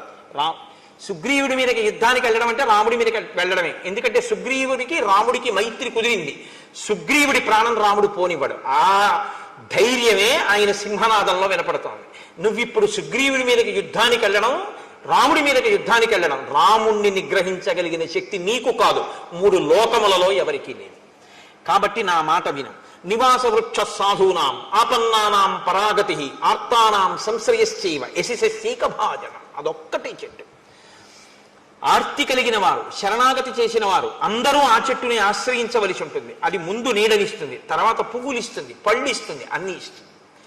కాబట్టి ఇప్పుడు నీడనిచ్చింది, రేపు పూలు పళ్ళు అనబడేటటువంటి రాజ్యాన్ని ఇచ్చేస్తుంది, నిన్ను పడగొట్టేస్తుంది. కాబట్టి నా మాట విను, నువ్వు యుద్ధానికి వెళ్ళద్దు. జ్ఞాన విజ్ఞాన సంపన్నో నిదేశే నిరతప్పితు ధాతూనామివ శైలేంద్రో గుణానాం అకరో మహాన్. ఆయన హిమవత్పర్వతము ధాతువులన్నింటికీ ఎలా ఒక స్థావరమో, రాముడనబడేటటువంటి వాడు గుణములన్నింటికీ నిధి. తక్షమోన విరోధస్తే సహతేన మహాత్మన దుర్జయేన ప్రమేయేన రామేణ రణకర్కసు. అటువంటి రాముడితో విరోధం పెట్టుకోకు. సుగ్రీవుడితో విరోధం అని నువ్వు అనుకుంటున్నావు. ఇప్పుడున్న పరిస్థితుల్లో సుగ్రీవుడితో విరోధమే రాముడితో విరోధం. కాబట్టి రాముడితో విరోధం వద్దు. శూరవక్ష్యామితే కించిత్ నచేచ్ఛామ్యభ్యసూయితుం శ్రూయతాం క్రియతాం చైవ తమ వక్ష్యామి యద్ధితం.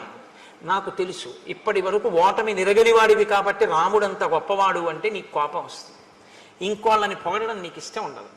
కానీ నా మీద కోపగించకుండా నేను చెప్పింది విను. నేను మీతో మనవి చేసింది ఇది. అన్నీ వింటాడు, చక్కగా వింటాడు. భార్య చెప్తే వద్దనండవు, అన్నీ వింటాడు, తను చేసేదే చేస్తాడు. అందుకే చచ్చిపోయాడు. నేను ఈ మాట ఎందుకు అంటున్నానో తెలుసా అండి?